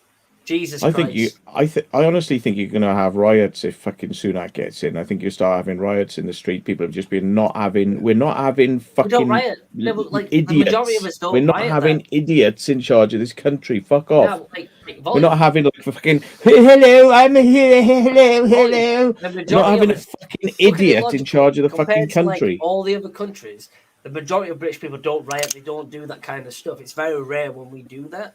Do you know what I mean? It's only a select few. Honestly, think about it logically.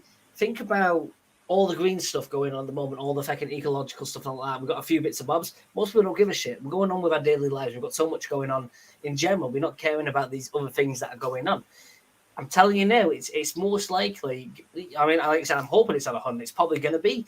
Good Lord, can you imagine a fucking Conservative Labour Hun Parliament? Jesus Christ, what a nightmare. But unless Labour can get a coalition between, it's probably going to be the SNP. It's probably going to be maybe Lib Dems as well. Between the three of them, they might get off that. So it would be an ideal time to set up a party with a manifesto, right? Just a proper working man's party. Yeah. So if you look at it logically, right, no one wants the Tories, no one wants Labour. The Green Party's going to be fucked as always. I mean, UKIP before did really well. So I'm just saying, Lord Bengal for PM. Those are the guys just supporting. So who's going to be Chancellor and Foreign Secretary? You could be Chancellor. I'll be Foreign whatever because I like travelling. Volley, what position would you like? Me, I don't know. It'd be entertainment. Yeah, you can be entertainment secretary. Be leisure. Tourism, leisure and tourism. There we go. Be leisure. We'll legalise urbex in. There you go. No worries on that. No trespassing laws. No nothing. Boom. To be honest, I think you should put me in charge of health. Right, fine. Health. There we go. I feel like we've got more of a plan than the actual government. I would sack 90% of these fucking middle manager pricks in the NHS. Yeah. And the things I've seen going on in the NHS over the years with the way they throw away perfectly working equipment just to replace it with other fucking exactly the same equipment, right? I mean, the money they fucking waste, the NHS, they're the big. Along with the military, they're the biggest wasters of government money there is, right? And that money should be spent on people needing treatment, not fucking buying the same equipment again. You know, and all this crap. What, you're saying that you're not for privatisation? That's like what everyone else is. We would have to have military, wouldn't we, though? Bankers' bonuses gone. Living wage up. Corporation tax up. Off you go. I think military for me is important. That needs to be at the moment. And NHS is priority. Because at the end of the day, if you don't have military, then you potentially don't have a country if you get invaded, for instance. Remember what the last lot of politicians were all signing us up to a EU army, so they were giving the key. They wanted to give the nuclear keys across to the EU. Yeah, fuck the EU army. No, you don't need. No, they were. But we don't want to be part of the that EU. France is in the EU. They've got. We want to be nuclear separate from weapons. the EU. Brexit and all They that. don't You need know, ours. what I mean, we hate the EU. That's how it goes. Yeah. Because you can still make trade agreements without being in the EU. This is the thing. Of course you can. Yeah. Everyone's going, oh, we can't do that. You can. You just need to speak to people and go, right, we want to do this. We want to do this trade, right? No, we don't want to speak to people. This. We don't want to speak to people. We want everything. That's how it is. But you don't need to be in the EU to make trade deals. If anything, you can expand your trade deals around the world without being in the EU. Well, because you're not bound by their rules. No, but the biggest thing is was the American trade deal that we were going to get and all the other stuff. How's that gone? Fucking bollocks. That was the whole thing. That was going to save us, wasn't it? You know, that was the whole thing of. To be fair, under Trump, he was a bit more ambitious to get it done. Biden hates the UK. Let's be honest, and so he's going to make it as difficult as possible. But no, but I'm saying, in terms of Brexit and all the other stuff, that was going to be the big saving grace. That was going to be like the big thing that tops us up compared to not. Do you know what I mean? All the trade deals that we basically scrapped in the Europe. But we've got to bring things back. Bring things back into the UK. Like, you know, we've got our own rail network, which isn't actually owned by us, really, to be honest. It's all the money sent out to the Netherlands so they can have lovely free or next to nothing transport. But I agree with you. Own our own rail network, own our own fucking utilities, own everything that's part of that. Start getting working people back into work. That's the way we save money. That's the way that we build our economy. That's the way that we need to be less reliant on the Chinese, don't we? And we need to renationalize the railways, renationalize the water, renationalize the fucking energy companies, and then we wouldn't be fucking ripped off like we're being ripped off. But the beer make me sick. It's making me feel a bit like with the Conservative Party. They want to privatise the NHS. If we've not learned from how things are going, why are we trying to privatise other fucking public services when it's not gone very well so far? Do you know what really makes me laugh, right? And I don't know who agrees with me on this, but Scotland want independence, right, from the UK, which is a union, and yet they want to join the EU straight away afterwards. Which means they're not going to be an independent country because they're ruled by Brussels. Yeah, but how does that make any sense? Then? I would say give Scotland their independence, give Wales it if they want it. Give it. You can't tell a fucking other side of a country now we're going to be in control. It's madness to think so. Do you know what I mean? Unless everybody's wanted, we're not a team. That's if you're not a team, let people go off their own way and work their own way out. And then the thing is, people in Scotland voted to stay as part of the UK, so it's only a few fucking idiots at the top, like that stupid fucking salmon, fucking fish, sturgeon. It was a very fine line. It was a very fine line. But the thing is, I think at the end of the day, I think if they voted again, it would be even bigger majority to stay because and if I was Home Secretary. I would put a fucking hit out on that stupid fucking Nicola Sturgeon because I mean I'd fucking put a fucking poison. There it goes. We can't have him in power now. He wants to fucking get a hit on everyone. Fucking get a hit on that fucking sturgeon straight away. Get a fucking poison umbrella and fucking just fucking bit of polonium 59. That's the point. Our nuclear weapons are in Scotland as well, so if they vote it out, then we'd have to just move them. Do you know why? Do you know why our nuclear sub base is where it is? Oh, it's because we don't want things to explode in England. No, because if it goes fucking wrong, Scotland suffers, not the rest of the country. No, on a serious note, the reason why is because where the port is, where the base is, it's very deep. So the waters they can literally just go out a few hundred feet, and the water just goes straight down. It's seriously deep. So if they need to get away, an emergency, they literally just go and they're in deep water straight away. I'm gonna go find this other vape pen. Fun fact. But where would they relocate? unless we just keep that bit as a sovereign bit of the UK, just like we've got. She's one of the world's biggest fucking hypocrites. That fucking Jimmy fucking cranky sturgeon. She's cranky, isn't honestly. Yeah. And that fucking horrible bastard as well, like Mark Drakeford or whatever his name is, right? Yeah. Jesus Christ! How fucking dare he? How fucking dare he turn around and tell them to teach in schools in Wales that all your kids are now going to have to start eating insects to save the planet. What are the bollocks? You're going to have to start eating insects in the future. How's about we see you starting to fucking eat some insects then, Mr. Drakeford, right? Show us how it's done, right? Show us how it's done. Like, come on, you're a big leader and you want to show the rest of the world how it's meant to be done, right? Why don't we just get you for a day, right? And we can all we'll get you in the middle of Cardiff Arms Stadium, like, all right, and you could just have a big bowl of fucking cockroaches and fucking caterpillars and fucking and fucking ants and fucking everything, and you can have them and you can just nibble on down, and when you finish the whole fucking load of them, when you finish the whole table, then you can tell the rest of fucking Wales about eating fucking insects. Until then, shut your fucking cunt. Shut that big fucking fleshlight gibbling fucking you fucking gibbling four-eyed old cunt. Fuck off. Right. Note to myself: don't put Matt in diplomatic relations. Yeah. You fucking dribbling like old Gear India road trip. Diplomatic. Dribbling old fucking fart. English muff. Yeah. How dare these people tell everyone else that we're going to fucking eat insects? Let's fucking see them eat fucking insects first. We don't need devolution. We'd have to fucking use a passport just to get across the fucking into Scotland or into. They'd have to build Wales. Hadrian's Wall again, wouldn't they? Yeah, you don't need all that shit. Let them do what they want, but fucking still part of the UK. But like an annex, as it were. So fuck it.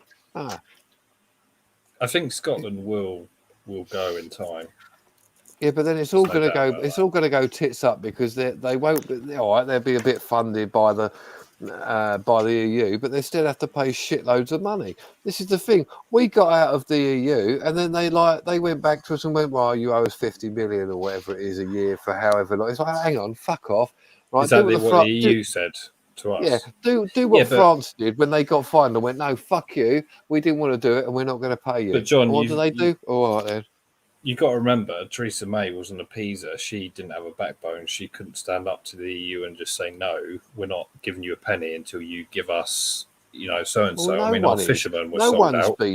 No one's fucking done that. Even Boris. All right, he'd done a few bits, but the fishing things it's the same. It's the French waters and English waters or whatever. No bollocks. If it's our waters, we do it. We charge you. All right, you try and charge me, whatever.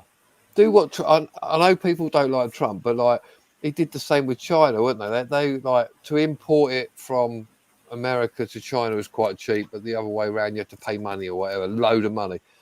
No bollocks. If they want to put it up high, we put it up high as well. They'll soon fucking back down because it's not economically possible for them to sustain it. I reckon there's going to be another world war. It makes more sense. What? Because you're going to earn money out of it? Yeah, I know. That's the thing. It's money. War makes money. We're in a recession.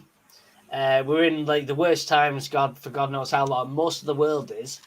War is the answer. It's always been the answer. If you look through the past 200 years, it makes the most sense. I think World War III will probably be when China invades. China goes with Taiwan. That's going to be. They reckon they're going to do it. Russia. Boom. Yeah, they reckon by 2027, that's when they're going to have the means to do it. Be sooner than that because they're already on about annexing it anyway and taking it over. But they've all seen what's happened in Ukraine, and China was back in Russia at first, wasn't it? And it was going, go on, Russia, go on, and now.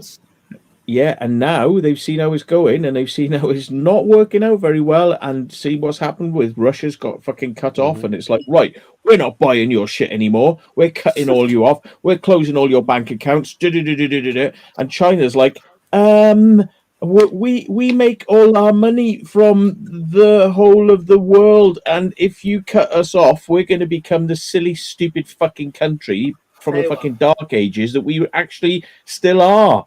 The way we fucking act is like we're back in the fucking dark ages. Just because you've got a few fucking factories which were put there by Western companies that gave you the fucking technology, you take away the fucking Western fucking technology and you're a bunch of fucking Stone Age motherfuckers. Yeah? Tell you what, like, Mr. Volty, I will eat my hat if I'm wrong. But I'm telling you now, China, Taiwan, North Korea to the south, Russia against everybody, World War III, allies get it, NATO, everyone else. That's how it's going to be, most likely, in the next 3 or 4 years. Definitely. That's the most likely scenario. And God help us, nuclear war. Hopefully. Jesus, you're fucking. I want to take you out on a. I want to take you on out on a date. Fuck me. I'm an optimist. By the way, I'm an optimist. By the way, that's the good scenario. The worst scenario is just nuclear war. So there you go. Well, yeah, everyone bans around nuclear war, but you think about it logically. What is that going to fucking achieve? It ain't going to achieve. He's a madman. Like put it this way: if you've got nothing to lose and you get it all and you don't care, boom, push the button off. There you go. Simple as. But he has got a lot to lose, though. The thing is, right? Nuclear war is used as a threat. It's not a possibility. It's a threat. Because once you are a madman that doesn't give a shit and you don't care about your country and you stop caring about your country and all the other things, and you are just a madman who gives a shit. He's not mad though. He's not mad at all. The thing is, he just like he's a game player. He's been saying for years we need the Cold War back, and all this is just posturing. It's posturing to get the military arms complex to fucking put more money into fucking developing weapons, so everyone gets. So all that money starts going back into the military, and it ping ping money ching ching. If you flip it though, and he has gone mad, then good lord, the guy with the red button, off he goes. Well, we all know it's going to be Russia that hits the button before anybody other country. We all know. I don't know, but if he goes mad, I agree with Matt. It is all like, power mongering. I want this. Get the military in. Get more money, and then they've got a legitimate. Well, they're already about like big coups going on and all the other. Do you know what I mean? Like if it's the last resort and all the other stuff, and he's just gone mad. But he'll be gone quick as. If he's seriously gone mad, he'd be gone. Because you don't really think that everything that he's controlling, that there's people there in power going, oh yeah, we'll go with him for now, and then as soon as he goes a bit further, we'll fucking take him out. Like we've been that close to nuclear war before. All it takes is a couple of orders before somebody knocks somebody off the playing field. Do you know what I mean? So you could easily get a couple of nukes off. Like I'm telling you now, like the NATO will not put a nuke out before fucking Russia. It's the most likely because we know what's going to be there. Whereas that's the most likely. Like Russia's going to be the one that instigates that, and then all hell breaks loose. All I can say is just as well Corbyn's not on power because he wouldn't use a nuclear weapon. I would put Corbyn in power. I like Corbyn. He's a danger to national security. He doesn't. You don't want nuclear power. He doesn't support. I would shoot to kill Corbyn policy, and he doesn't support. He wouldn't use a nuclear weapon. I mean, isn't that the best kind of thing though? Because if we had intel right that a terrorist organisation acquired a nuclear weapon, and we had intelligence to suggest they were going to fire it at the UK, and we had an option: do we use a first strike to wipe them out before they wipe us out? That's quite a plausible scenario question. Yeah, Jeremy Corbyn would say no to that. I get that. There's other countries that can also put things into play as well. Like I tell you now, compared to but there isn't time in that scenario. You've got to act quick. Like explore within. Compared to most of the people, like most of the stuff that was said about Corbyn was massive lies. He was more for the working man than most other general. I'm on about in general parties, not just those issues, than most of the people that are in play today, by far. I'll take it in general. He's for the working man, but he's still fucking crazy. Like going, I don't want to do this. I'm not having like. I would rather have somebody that represents me as a working man than somebody. He thinks everything's solved by sitting down having a cup of tea. Well, no, you have the appeasement phases of the old Neville Chamberlain look, like, you know what I mean, all that kind of fucking stuff. I accept that, but I'd still rather have somebody that represents me as a working man than somebody that represents me as an elite. But it's not going to happen. The thing is that won't. as it stands, it won't happen because anyone who gets in power here, they're all either elite. from. They're all elite. They're elite, yeah. You know, you're not going to. I know we were joking, but like for me to go right, okay, I'll set up a party. I'll set up a manifesto. I'll become an MP, which isn't hard to do. But then you've got to then get the support of not only the common people, but obviously people who are in power already. Do you think we should join Bucket Face? That's what I'm thinking. What's that? Lord Bucket Face. He's the one that's running opposition to Boris and everybody. Christ! There's Bucket Face. He's an idiot. There's Bucket Face, and there's like somebody else. I can't remember who it is, but there's like a couple of them that run against Boris, isn't there? It's funny. Yeah, but it all goes down to the fact they're still elite of some. I need more beer. I need more beer. I haven't dropped.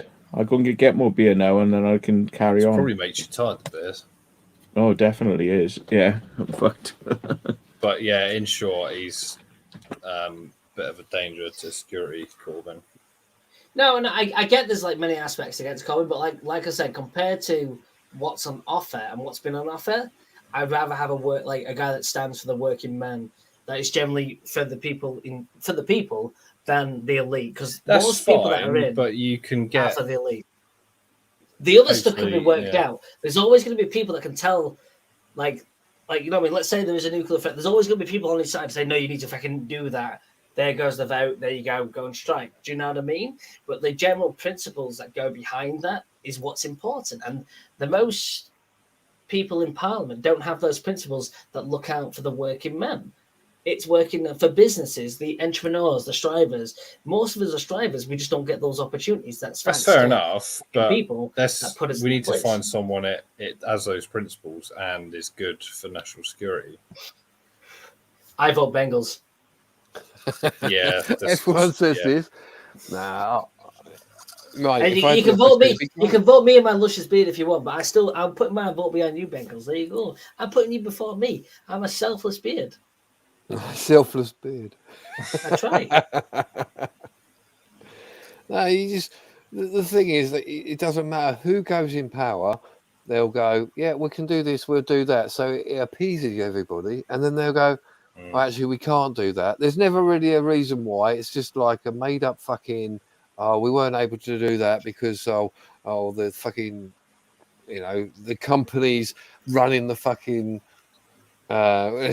Taking this thing, the company's running all the electricity and gas. Oh, we can't do that. And it's always something worldly going on. We'll fucking have a backbone and say, no, bollocks, we're going to stop that, whether you like it or not, and see what happens. But they don't want that. That's the point. They don't want it because even with them crashing, the fucking guy that was the recent chancellor, even with them crashing the pound, he's fucking friends with the guys that were short in the fucking pound. Yeah, the problem is, they were short in the pound. But you don't realise that, there's a short in the pound. What happens? It bounces back, and it will always bounce back because it has to. Because what I'm saying is the guys that were in power, like she put the guy in power. He's the guy that had that fucking power to do what he wants with the budget and all the other stuff. Yeah. His friends were short in the pound. How is that not being criminally investigated? Of course, it's not. Do you know because it's not. It's all done legally. Yeah, that's what I mean. That's the point. That was their prerogative beyond that. And then he's out. Off you go. It goes back to the fact of money. We're all slaves to money because we all use it. Like it or not, we all have to use it. You can't go. You're not going to go down the road and go, "Well, I ain't got any cash, so I'll barter with you." It don't work. You know what? I might have to get into politics. I might have to just take them all out. It's not a bad shout, that Mick. That's what it is. But then the thing is, I know I might go power hungry. I just know it. I might start off in good terms, and then it's just like a beard in a castle. I don't even need a castle, but I've got 7. Do you know what I mean? I don't even need all these cars. I can't drive, but I've got 52. That's what's going to happen. I just can see it. Well, you got 52 cars? No, it's just a joke. Sorry. Okay. I can't drive. Not yet. You can't drive? You can't drive? I was saying, if I was in power, I know I would become power hungry eventually, and then I just have castles and cars. That's just what would happen. Get rid of the woke bullshit as well. Oh, we can't say this because it offends someone. Well, it doesn't matter what you're going to say. You're going to offend somebody somewhere. Your opinion will offend someone. Fuck them. I'm done with curious. nowadays. Why can't you drive? I'm just curious. I'm trying. Listen, Volty, don't laugh at me when I say this. You're not allowed to laugh because I know you. See, don't. How many times have you failed? No, Come on. He's gonna laugh. No, don't laugh. You promise not to laugh, right? All right, I'll mute Don't myself then. Right, Go on. So I'm on the 12th. Well, I'm on the 13th theory test right now. We're getting there. Like, we're so close now. So look, he's off because he knows. He fucking knows. I'm on number 13. I'm getting closer, man. I'm really close to fucking passing. It's so hard. I'm going to laugh. The thing is, though, they won't let me drive until I pass the fucking theory test. So, what are you failing on? The multiple choice or the hazard perception? It might be multiple choice. No, the hazard I've got done. I think I'm gonna have a heart attack. How much is it at a time? 25 If quid. there's any if I took that theory test, I'd fail it. It's harder than it used to be. Sorry. But The thing is, with the multiple choices, there's the right answer, and then there's the answer they want you to pick, and that's the. Well, like the thing is, though, I bit. keep picking the fucking wrong answer every fucking time. So, So you're basically just having a stab in the dark on each one, then. You'd think that, but like sometimes I'm like, oh, I know the answer. I don't. Why just don't you go the and get opposite some to your gut coaching? and then see, give that a go. Go and get some coaching. You know, don't just be doing it and kind of like just banging and banging and banging away. There's obviously some sort of like I was so close. I some think sort like, of thing what that do you need now? you know. Do you need 42 or 40? You need 43, and I got to 40. So I was like 3 off. So we're getting closer. Every time I've got closer. So maybe it's another 10 times and I'll just fucking have it, you know? And then I can actually learn to drive. Because I booked my driving lessons 2 years ago. And it's like $1,500. And they won't refund me. So. Don't think PCs have CD drives anymore, do they? Jesus. I've had to buy an external. Eventually I might pass. So whoever wants to jump in a car with me, just get ready. But once you pass the theory, though, you got to get through the practical, and that might I'm a practical learner. I'm not a theory. I'm a practical person. So that's where I struggle with. You know what I mean? I struggle with the fucking theory side of stuff. But the thing is, though, if they just let me go in a car, it's not Lord of the Rings. There are no fairies involved in driving. So maybe this is where you're getting it wrong, right? I mean, just leave Lord of the Rings out of it and just learn the driving theory, like driving tests and the highway code. But we love Lord of the Rings. Yeah, well, that's where you're going wrong. There's no fucking fairies. There's no dwarves. Whose finger do you, whose ring do you put your finger in? You know, you want to go to the Hobbit school if you want to learn the fairy test. But like, you know, how much am I down off fairies? About 250 quid. That's yeah. Dear. Oh dear. And how much am I lost in crypto? Why did you 850? Why crypto? Yeah. That's just in like a couple of months. Yeah. So all right then. Well, you've obviously got loads of money to fucking burn. Why don't you get some comprehensive coaching? Because I think you're trying to hammer this yourself, and I think, as you say, you're more of a practical person. So there's something that's kind of like you're getting. There's an impasse going on here, and if you get practical 5 coaching, minutes of revision is not enough. And I keep saying that 5 minutes might get me there, but like I need a bit more. I think. Can't you memorize it? They keep changing the answers. Like I keep getting some of them right, but they keep changing. I'm like, oh fuck! It's the signs. Like I even went like just before the test. I even started looking at YouTube to all these fucking things. I got loads right. I still got fucking the other stuff wrong. And you're like, yeah. Like I'm even doing the clicky thing. I got 72 out of 75 on the hazard perception one. It's the other fucking stuff. It's mad.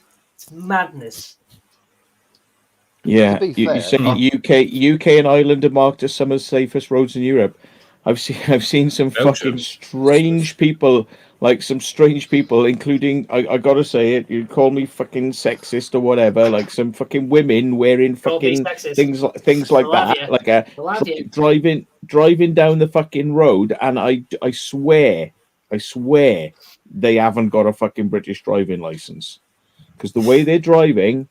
I don't know what the fuck's going on there, but something's not fucking right. Yeah. Got to be very careful with what you say nowadays. Everybody just have you over everything.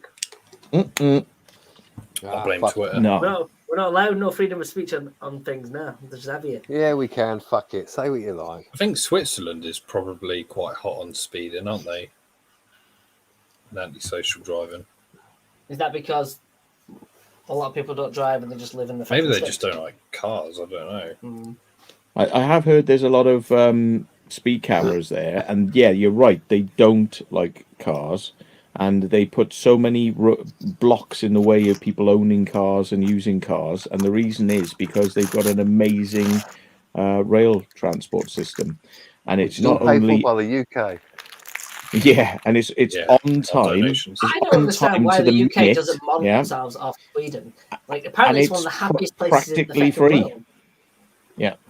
So, like, the reasons that people would want to use a car in Switzerland are actually very small. You know, it's German drivers are very good because they're on the ball. Like what Trapdoors just said there, Trapdoor Spider, Germany's roads are safer than ours, and they can go faster than we do, and they still have less crashes and less bollocks. You know what I mean? It's mad. When I was in Berlin, just gone. The thing is with Germany, you can't. Well, you can go what speed you want on the unrestricted bits. Is it the? I can't remember what's the name? Teferbahn or whatever it is. Autobahn, yeah. That's the one, something like that, yeah. I tell you what I didn't like about driving in Germany. Yeah, you can go as fast as you like on the Autobahn bits, but like they just the only way you know it's become an Autobahn is because of a tiny little sign which has like three dashes. It's like 3 dashes or something, which means now you can do whatever the fuck you like. So you can go like, wow, 120, like, all right, great. My car's maxing out, I can't go any faster. You know, and it's like that. But then, within about a mile, it's back down to fucking normal speed again. So it's like, it's not works. Yeah, honest, I'm dreading driving because I know, like, I feel like as soon as I get in a car, I might just crash it. Yeah, and there's not many 3-lane roads in. There's a lot of 2-lane. It's all duals. It's not 3s. Yeah, and they do not allow lorries to go into the right-hand lane at all. It's like they're not allowed. They have to stay in the left-hand lane, never leave the left-hand lane. And I think that's a good idea. We should introduce that in the UK. It's like, do you know what? You know, you want to crawl past one lorry, wants to crawl past another one. You're doing 59. I want to do 60. So I'm going to fucking do that like for 25 miles and fucking half an hour to get past you. And fucking take up a whole lane. No, we need to block that fucking shit. Fuck off. You all stay in the left-hand lane. Yeah. But like, there's a nice, like, if there's a nice Chinese water beer. I've only found it a few times, but it's fucking delicious. Like, it's a proper light beer. Like, the Chinese make some nice beer, surprisingly. There's no speed limits on in the Isle of Man. Is there? No, there isn't. None at all. Nope. No, you can do fucking 90, 100, whatever you want. Yeah, but the Isle of Man's not that fucking big, though. So, like, you do 90 around the whole fucking island. So they do the TT, innit? Racing. Yeah. I'm not sure. There might be, like, if you get into a village, you might sort of say, like, 30. But once you leave the village, that's it. Once you get onto an open road, that's it. Boom, Frank Tricks has got a good point here. So when the M1 opened, I think in 50s or something like that, cars couldn't actually go very fast. So there was no speed limit. And then I think it was a Jaguar, what's the old classic ones? E-Type, is it? It did like 150 or something. And then that's because of that, they brought in the 70 mile now speed limit. 50. Max Legal was about 120, 125. You can get just get rid of the smart motorways as well. The smart motorways are a load of bollocks. It's more dangerous than fucking a normal road. Terrible. Yeah. Oh. I don't think they can install them now unless they've got the radar in place, which picks up. So every few hundred yards, there's that pole with like a little radar dome, and that detects if there's a car stopped in what was the hard shoulder. So they're not allowed to build any new more smart motorways unless they got that in. It don't work. It doesn't work properly. No, it doesn't. I stopped in the hard shoulder, and there was no fucking sign saying warning. No, even if they do work, it takes about 10 minutes for it to kick in. And then even then, you get the red X's to say the lanes are shut, but you still get people driving in them. So you can't. It's just a silly idea. I mean, an idiot could tell you it's a fucking silly idea, but like apparently to these planners are like, no, this will work great. This will be amazing. It's like, well, when one of their families dies, you know, because of an accident in one of those fucking lanes, then maybe they'll get it. You know, maybe when the government is sued enough times for like £100 million a time, every time there's somebody smashed by a lorry, smashed again by a lorry, or smashed, you know, because they were in that lane and the fucking system didn't work. £100 million a time, £100 million a time, £100 million a time. Maybe they'll go, oh, do you know what? It's not a very good idea, is it? It's not working out as well as we fucking thought. And it's just put it back to being a fucking emergency lane, you pricks. The thing is, you have 4 lanes, you have 6 lanes, you have pricks doing the same fucking speed in all fucking 6 lanes. Just fucking, they all go the same speed, just jamming up the fucking lanes. Nobody pulls over. You know, you get fucking pricks going in the fucking overtaking lane, going slower than people in the fucking undertaking lanes. You know, it's like what we really need is we need the police to say, fucking, you mate are in the middle fucking lane. Come over, here's a fine, bang. You know, and just fucking pull it. If I was a police officer, right, and I had the power to do it, and I saw people dawdling in the fucking middle lane, I'd be like, right, off. Why are you in the middle lane for them? Oh, because it's just easier, isn't it? It's like, yeah, what's the highway code say? Pull over. Yeah? Yeah? What the fuck are you doing? You know? You know, people who don't have fucking defective headlights and fucking, defective fucking headlights, cars driving down the road with no headlights. I remember you used to hate the bright LED headlights, and now Matt's got them. Just shine them at everyone now. I got so blinded by these fucking LED headlights. I used to sign petitions saying they should be banned, like that. And it's like, and the most expensive cars are the ones that have the worst headlights. They have these headlights that go blue, green, pink, fucking do all the colors of the fucking rainbow. Like, all right. And I've spoken to people, even my sister. I said, like, you know, you've got a Mini. It's got one of those fucking horrible headlights that goes blue, green, pink, pink, blue, pink. She was like, I don't know what you mean. I said, what? I said, well, turn your fucking headlights on and walk in front of your car, walk left and right and see if it goes pink and green and blue. And it's like you've got a fucking police car behind you going blue, you know, like bing, bing, bing, bing, bing, bing, bing. It's like you're being pulled over by the fucking police. I said, that's what your headlights are like. Headlights are supposed to be just one color. They're not supposed to be fucking multicolor. There's not, you know, they're not fucking transgender fucking headlights. You know, they want to fucking want more rights to have, you know, to have their, you know, their genitals removed, but on the fucking NHS, on the public fucking fund. You know, cars are not fucking, you know, cars. It's just. Yeah, it's got a bit crazy. So the thing is, I mean, like I just said, fuck it, right? Well, if everybody else is going to blind the fuck out of me, I'll put LEDs on my car and I'll have them as bright as I fucking can. Bright, even on dipping. I bought the biggest, brightest, most fucking gregariously fucking bright ones. Yeah, and when I'm driving down the road and I make sure they are dipped, they're definitely dipped. Yeah, so they're set up properly. All right. When I'm driving down the road with them on dipped, people flash me, and then I go, no, and they go, whoa. They're like, oh, okay, mate, okay. You know, like people get pissy, and they're like, you fucking bastards. It's like one little flash. No, mate, that's what my mains look like. Do you want some of that? Fuck off. Because I've had a gut full of it. Really? I don't think so. Right, bros, I'm on a bounce. I've got some stuff to take care of. All right, mate. Good. Fun. Mate, if you were my mate and you lived down here, right, I would fucking sit with you and I would go through this. I would go through the highway code with you, right? And I would make sure that you knew what it meant. I'm trying so hard. Honest to God, I'm getting like I understand. You know the dash. That means 70. I got that. Dash means 70. What does that mean? You know, when you go on the motorway and there's like a dash, like the sign. Do you mean the national speed limit sign? That's 60. Shit. 60, you fucker. Oh, for Yeah, the fuck's black and white sake. sign with the. Mate, this is Planet you Earth. really you need some help, right? Go and get. You need coaching. You need coaching. I was right? so you need confident to as well. I swear it was. If you see Yeah. that sign on the motorway, which you often Right. do, that does mean 70. But there's also fixed metal signs with that same symbol on A roads, and that means 60. Which is 60. Yeah. Right. All right, then. Dual Here's a carriageways are also 70, by the way. Here's a Not question. 60. You're driving through the countryside, like all right, and it's been 60 because it's national speed limits on a country lane. Yeah, it's national speed limits, and you come to a village. Yeah, you come to a village.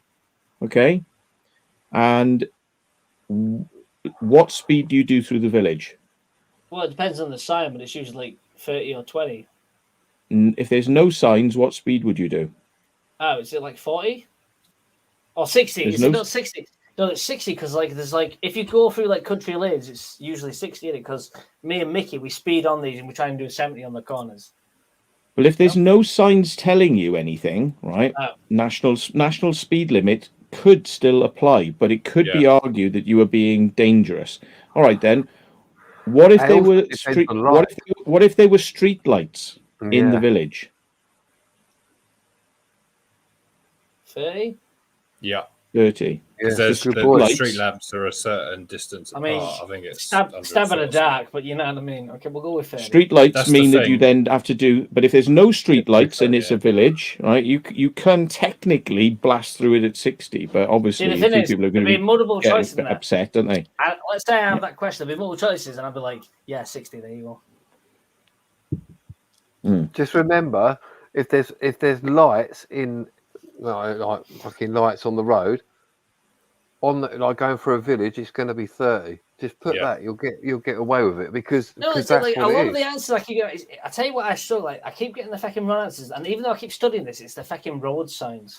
You know, the fucking circle stuff, and that's the stuff I keep getting fucking wrong.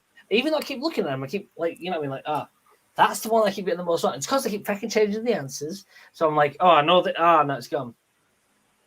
That's what it is because there's so many fucking road signs, and it's like, yeah. Well, you know the blue, a blue circular sign. What's the general?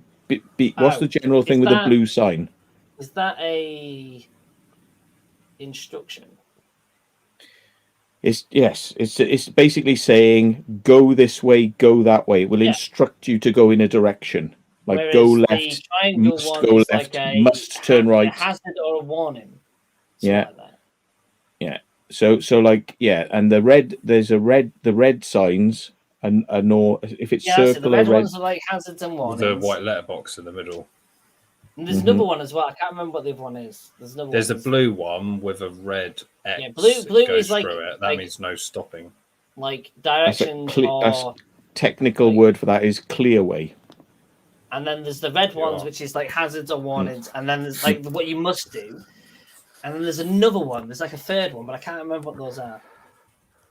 Yeah.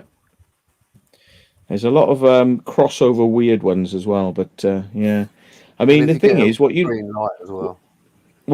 need to do is play these online games that teach you and sort of like get your like levels people keep up. telling me to do that. I need to do that, and I need to like do that. There's like the practice tests. I need to do that this time.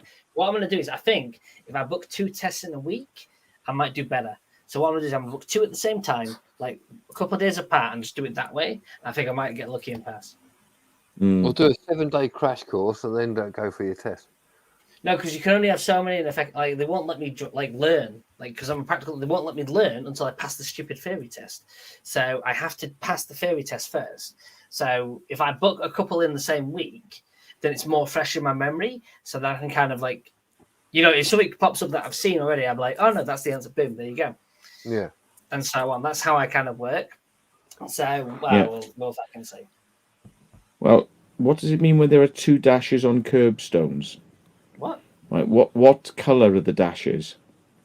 Well, if they're white, that means it's a service, isn't it? It's a service thing. It's nothing to do with the road. Yeah, I don't know if I can that. Bicycle. I don't know about that one. Well, you come into a junction, I think. How much does the test cost each time? It's about 25 quid a pop.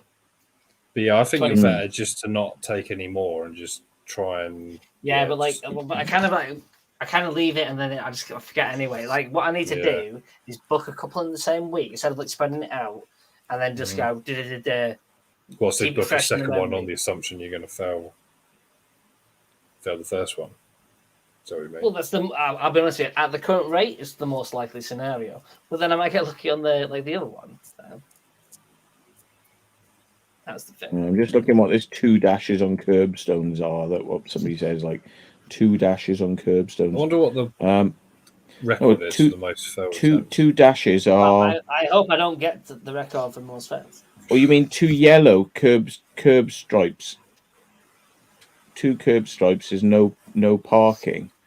So what are 2 yellow lines on the pavement? Well, there's also you can have 2. Like Jesus Christ! Yeah. Right. Anyway, always I've got a bunch of stuff that I need to list down. You know, so I would get yourself some. Get yourself some extra help. Yeah. I will try. I'll try. See you later, everybody have a good night. Peace. Cheers. Cheers, man. Cheers. What a thoroughly awful cunt. Yeah,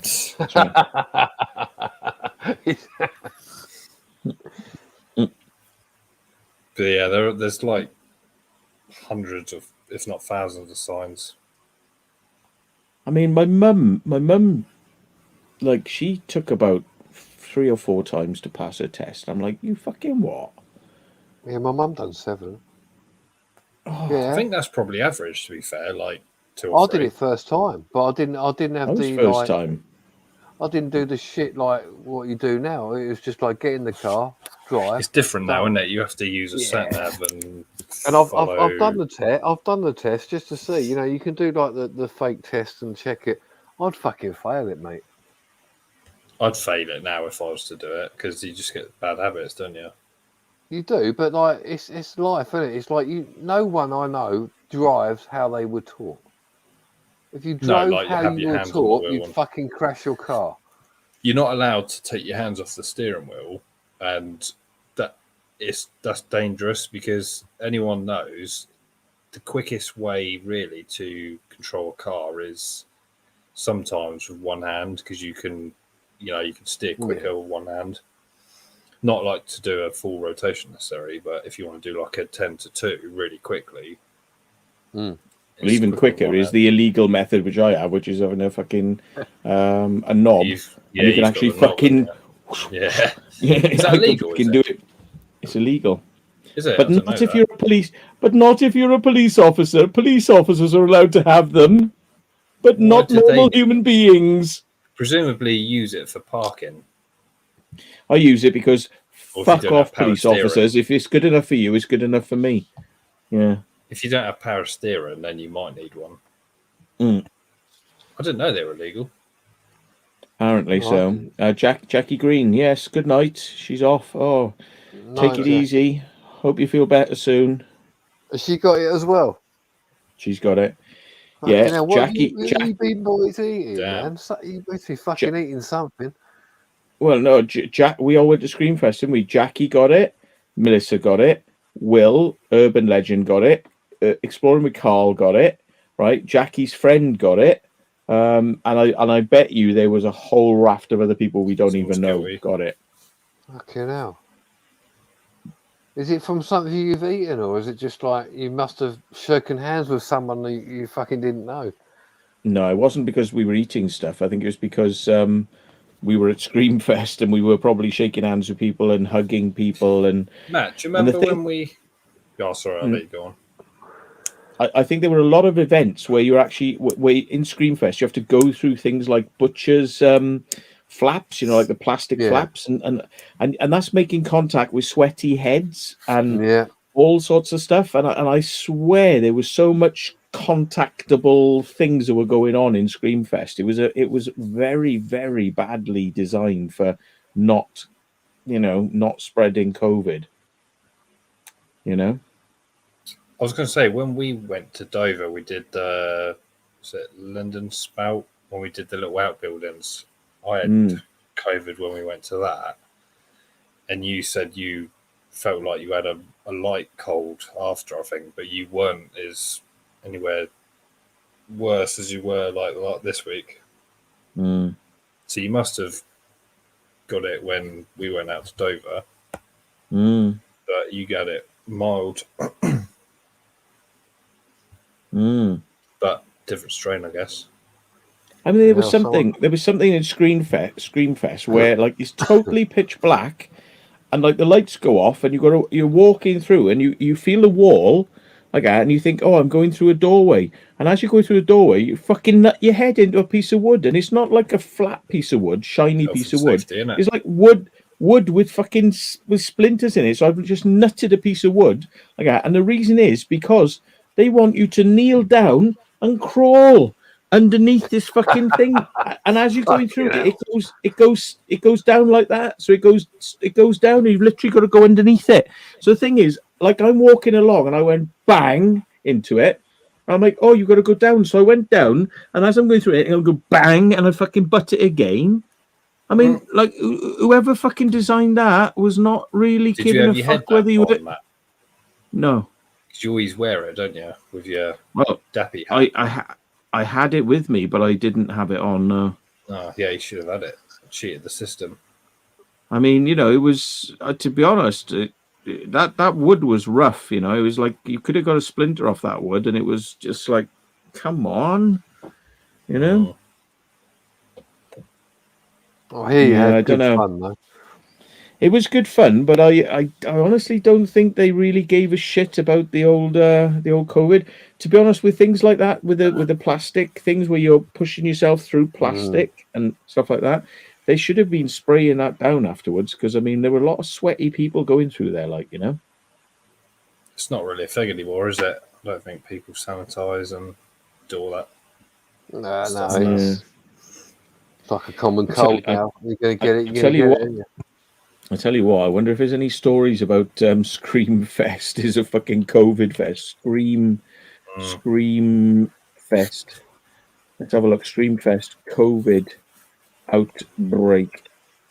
Jesus. It was literally an outbreak, wasn't it? It seems like it. No, it's not saying anything. It's going to worry me, isn't it? I'm going up north, meet some people who have been up there. Fucking hell. It's going to be fun, isn't it? Yeah. Well, it's what it is, it's a thing of, do you shake people's hands? Do you hug them? I mean, I was giving people kisses on the cheek, and all that bollocks. You love and it's like, don't you, Matt? Yeah, I do, but it's like, made a rod for my the first back time I there. met him, he's gone, all right, mate, how you doing? It's like, all right, mate. So you're going to get it, isn't it? Whatever happens.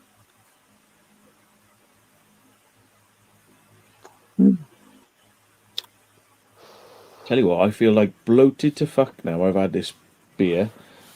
I'm like, yeah, always does that fucking gut on.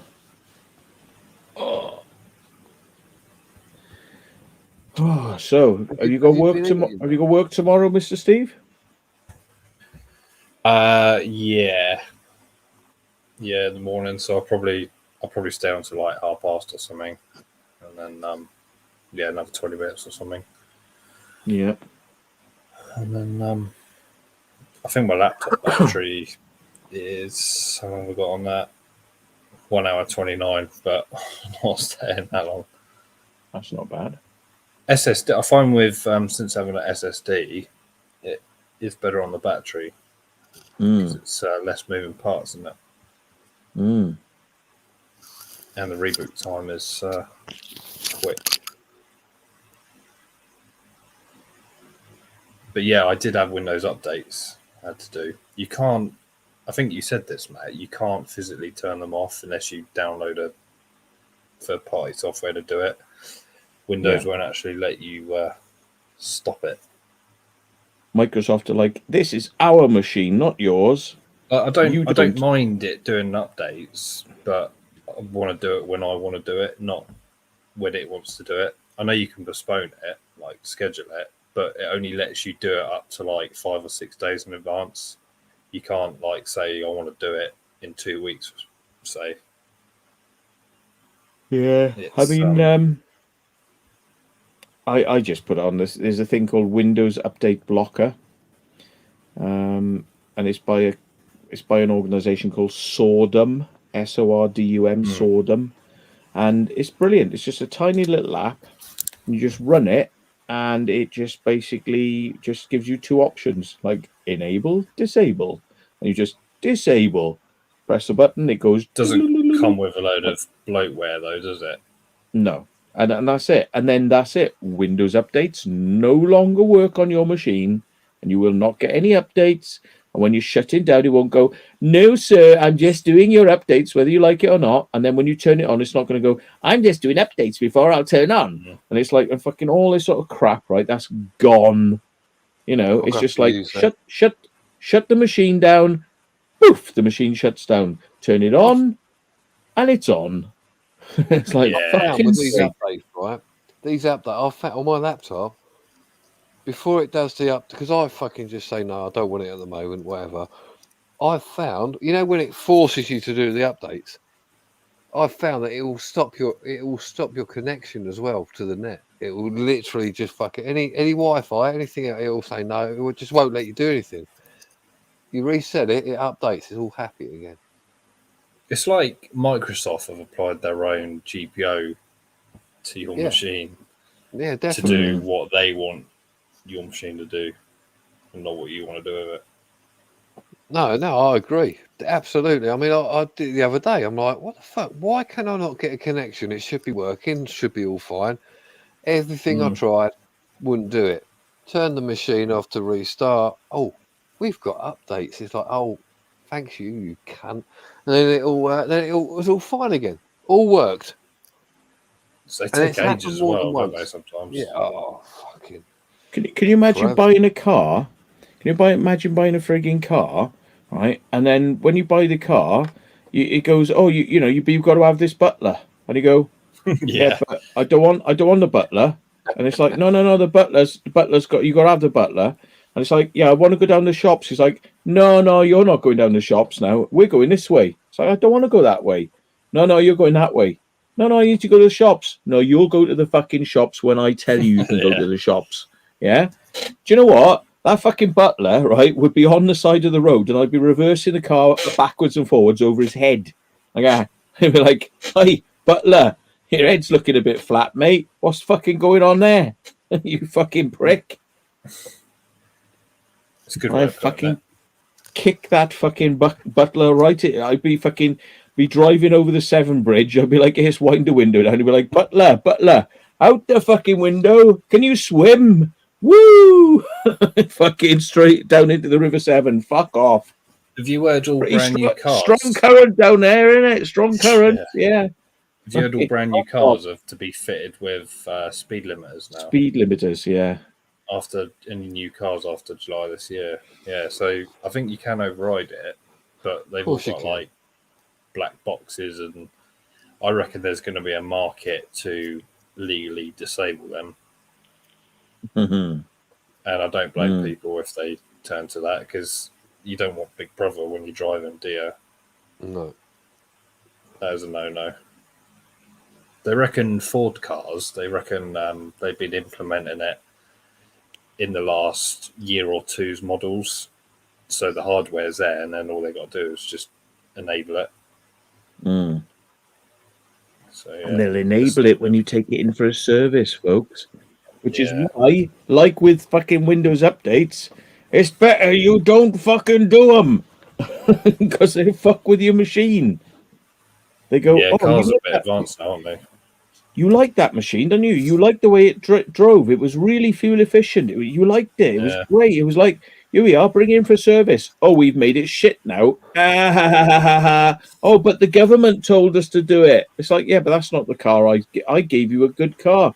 Oh, but the government told us we had to do it. I'm really sorry. It's like, it's now like fucking chitty chitty bang bang going down the road. It's like, and you're like, fucking, this is not my car. What the fuck? This is not my fucking car. And they're like, oh, sorry, government said we had to do it. and you got no fucking option. Jesus, why people? That is the bypass, yeah. But the thing is, I think there's like a black box, so it logs it all. Yeah. So when you crash, and they get the data from the black box, and your insurers find out, and it's your fault, you're buggered. Yeah. Well, they probably have a black box to fake the black box. I had a crash years ago, and I had a black box in the car, and that was to reduce the insurance cost. Otherwise, I wouldn't have had one in. And managed to bribe the insurance guy that came round to remove the black box to pretend he couldn't see the exterior damage of the car. So, like a bottle of rum did the trick with that. So that was all good. Jesus Christ, you're fucking lucky. Yeah. Yeah, I know, right? But yeah, never again. Bring the fucking police on you. Yeah, right. But that black box would have logged a lot of data when I crashed. Yeah.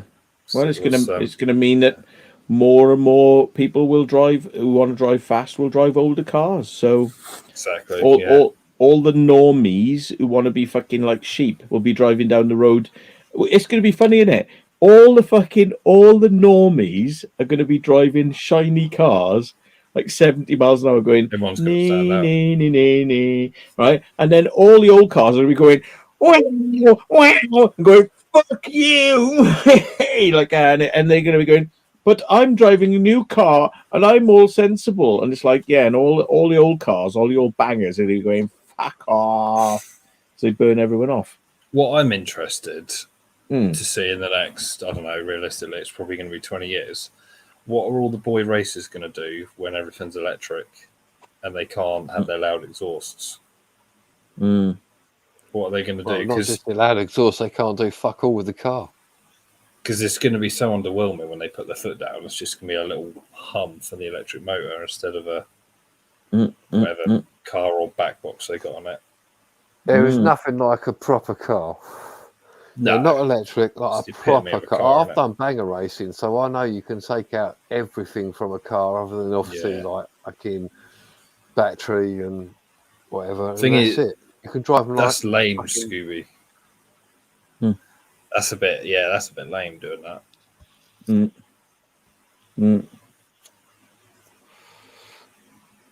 Never mind, Scooby. You will get your driving license one day, eh, old chap?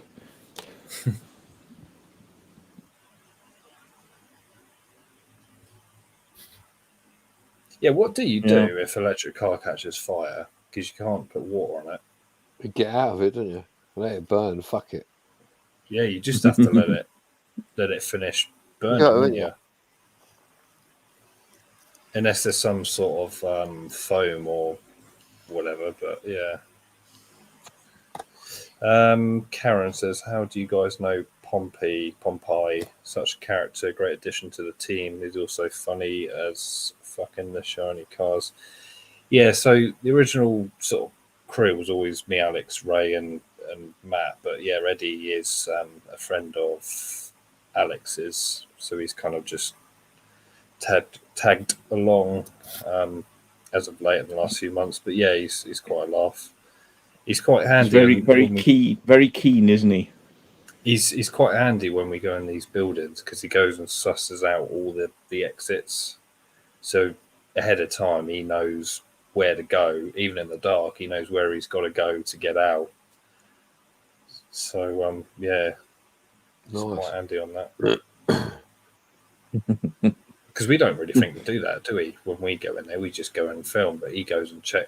To be honest, he doesn't film it like we do. So he's got time to do that. But it literally just go and check every corridor, every door. He's like your wingman, isn't he? Yeah, he's good at what he does. I like his spirit because it's like when we were down in St. James's. It's like he's not wanting to run off and just like let's go. He's like, oh no, let's fucking stay, let's hide, let's carry on. That's what I like about him.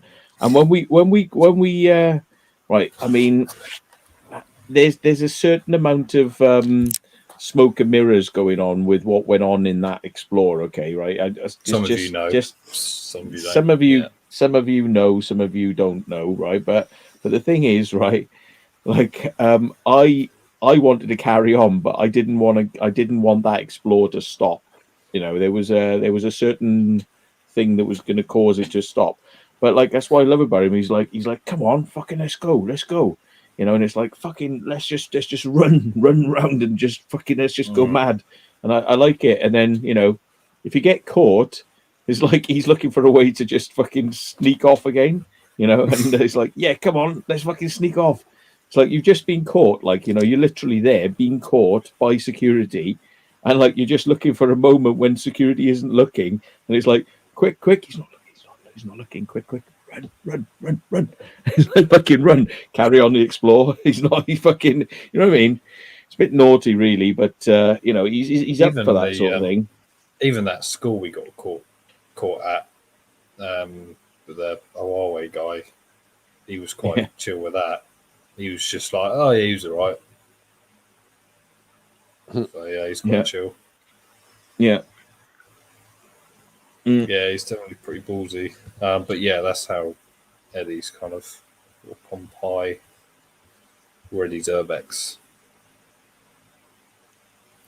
The BMW i8 has speakers in the exhaust that emits a 3-cylinder sound. Jesus. Yeah. Would be a BMW, wouldn't it?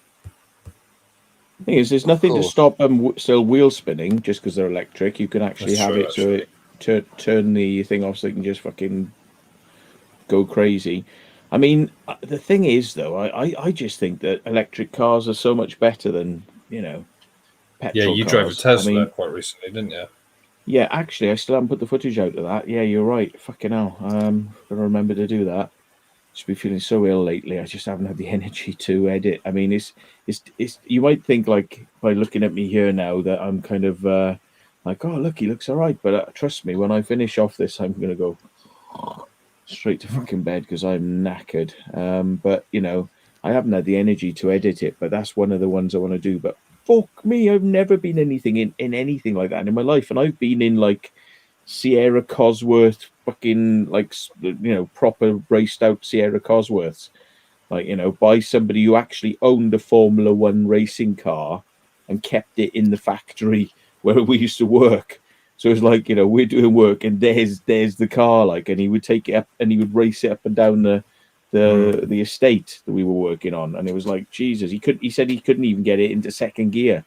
Like, this had like 5 gears and he couldn't even get into second gear before he was hitting the end of the estate. Is that fucking crazy? But yeah, I mean, yeah, what was my point? I forgot my point now. Fuck. Probably how quick they are. They're very quick. I mean, a Tesla is just crazy. And there's no gear changing. I mean, it's just like constant. You get 100% power. Ruthless. Yeah. Straight away, don't you? Yeah. Instant torque. Yeah.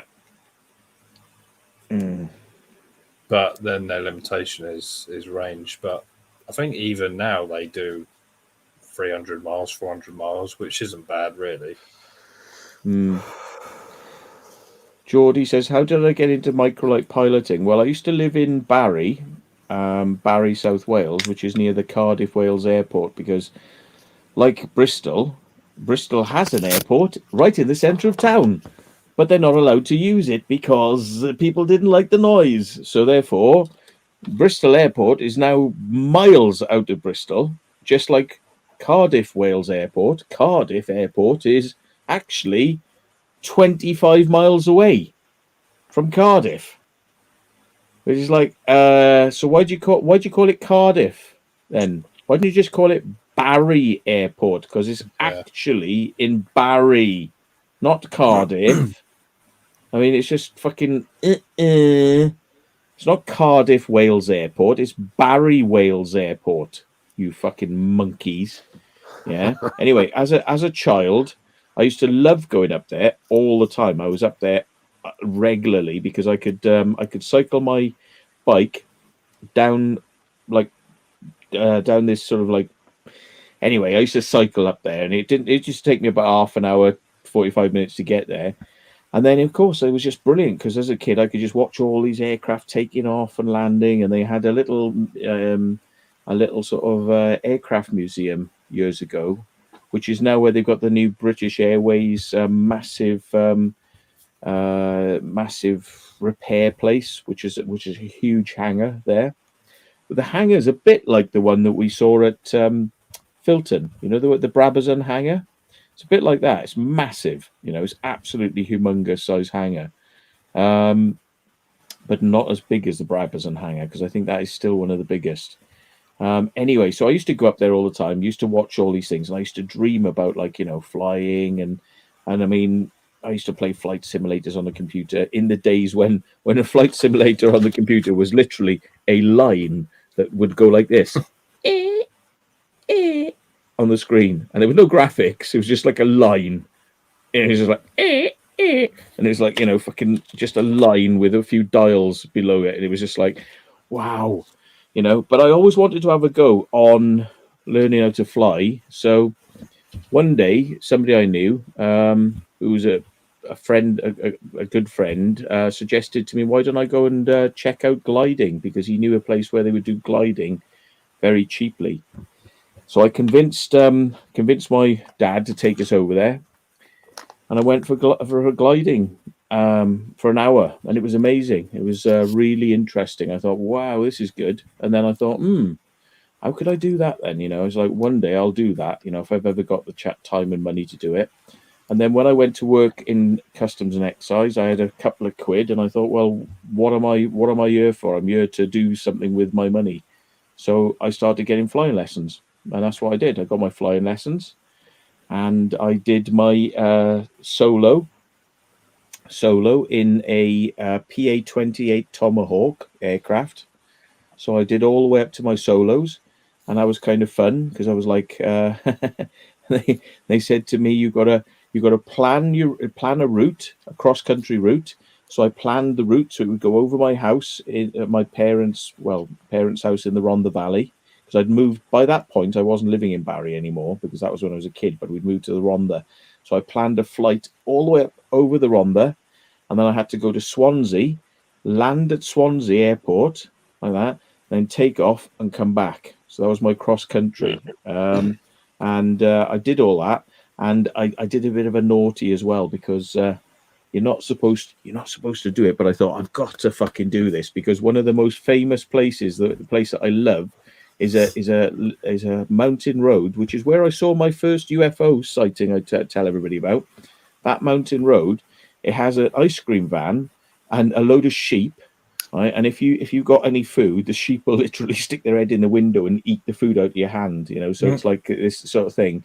Anyway, that also happens to be the opening sequence is from there, looking down into the Rhondda Valleys. If you've ever seen TAF Wars, has anybody ever seen TAF Wars? No. Nobody's seen TAF Wars, right? Okay, right. I'll educate you. I'll finish the story, and then I'll give you the link for TAF Wars. Right? TAF Wars is very funny. It's a redubbing of Star Wars, but done with like Welsh Valleys accents. So it's like they look down into the valleys, and he goes, what's that? He goes, that down there is the biggest fucking load of scum and villainy you'll ever see in your life. Watch out about them, but or something like that. And that's the valleys. That's where I used to live. And he's literally pointing at where I lived. And it's funny as fuck. Right, so TAF Wars. It's a redubbing of Star Wars, but done in the Welsh Valleys. So anyway, I thought I've got to make my route. So I come over my house, and I'll come over there, and I literally buzzed across the top of that fucking where the ice cream van was at like 50 feet. Wow, across the top of the aircraft. I was like, this is naughty, but it must be done. So I was like, fucking, and I went on to Swansea Airport, and then I came back. So I like that was my thing. But do you know what? I never finished doing my pilot's license, because I thought to myself, this is so fucking expensive. I can't afford to just carry it on. I cannot afford, realistically, unless I get a better job, because this job I'm in is just fucking junk. It was, if you learned how much it was embarrassingly low, the pay. So I spent every penny on the flying lessons, and and then when I got sacked from customs and excise, yay! I spent my last of my money, getting myself to move over to Wiltshire, and I was living in my car for 9 months on a hill in Wiltshire, and then I managed to find a really cheap place to live in Wiltshire. Once I got that cheap place to live, like that, with not much money, I was able to afford to get microlight flying lessons because they're cheap. And then I got my microlight pilot's license, and I eventually managed to get a microlight. So that's how I managed to do it. Is that what you flew to the Channel Islands, did you say? Or was that in a Cessna? No, that was in a Cessna. That was a Cessna. You need a full engine. Yes, very, very scary. Yeah, we went. Lads, I'm going to go to sleep. All right. Cheers, man. Early. All right, catch you in a bit, John. Cheers, Take mate. care, man. Cheers. All the best. Cheers, mate. See ya. Jesus, he's an ugly fuck, isn't he? What the? And he smells. Yeah.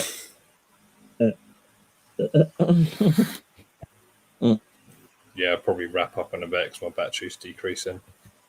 Oh dear. But there we are. I mean, all I could say to people, if you want to get into flying, try microlighting, because big aircraft, they're okay. But, it's old school technology with old 1950s engines from America. And aerial independence, doesn't it? Yeah, I mean, it's really, really liberating to be able to fly, because there are very few rules that are going to affect you, like in a negative way. You can go pretty fast, you can mess around, you can stunt about if you want to. There's no speed cameras in the air, provided you follow, you can get away with so much, it's very open. I would recommend microlight flying, and if you want to, you can always convert your microlight license up to a full license if you want to. But I mean, what's the point? Because you just fly an aircraft that have got big engines that take like fucking 60 liters an hour, instead of what did my take was 20 liters an hour. 20 liters an hour. So like if you want to fly one that does 60 to 90 liters an hour, you go for it. It's just going to cost a lot of fucking money, isn't it? Yeah, especially with the price of fuel now. Yeah.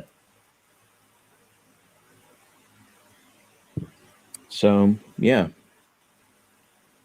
I had a 10-liter can. No, I used to put 2 20-liter cans on my passenger seat and strap them in with a safety belt, and then I'd have it filled up to 60 liters, and I could go for 5 hours flying. Then I could get a long way, and I could land somewhere, fill it all up.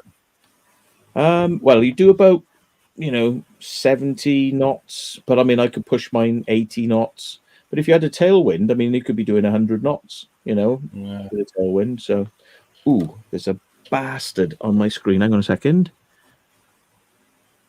Right, that's dealt with that. Thank you very much. It'll fly.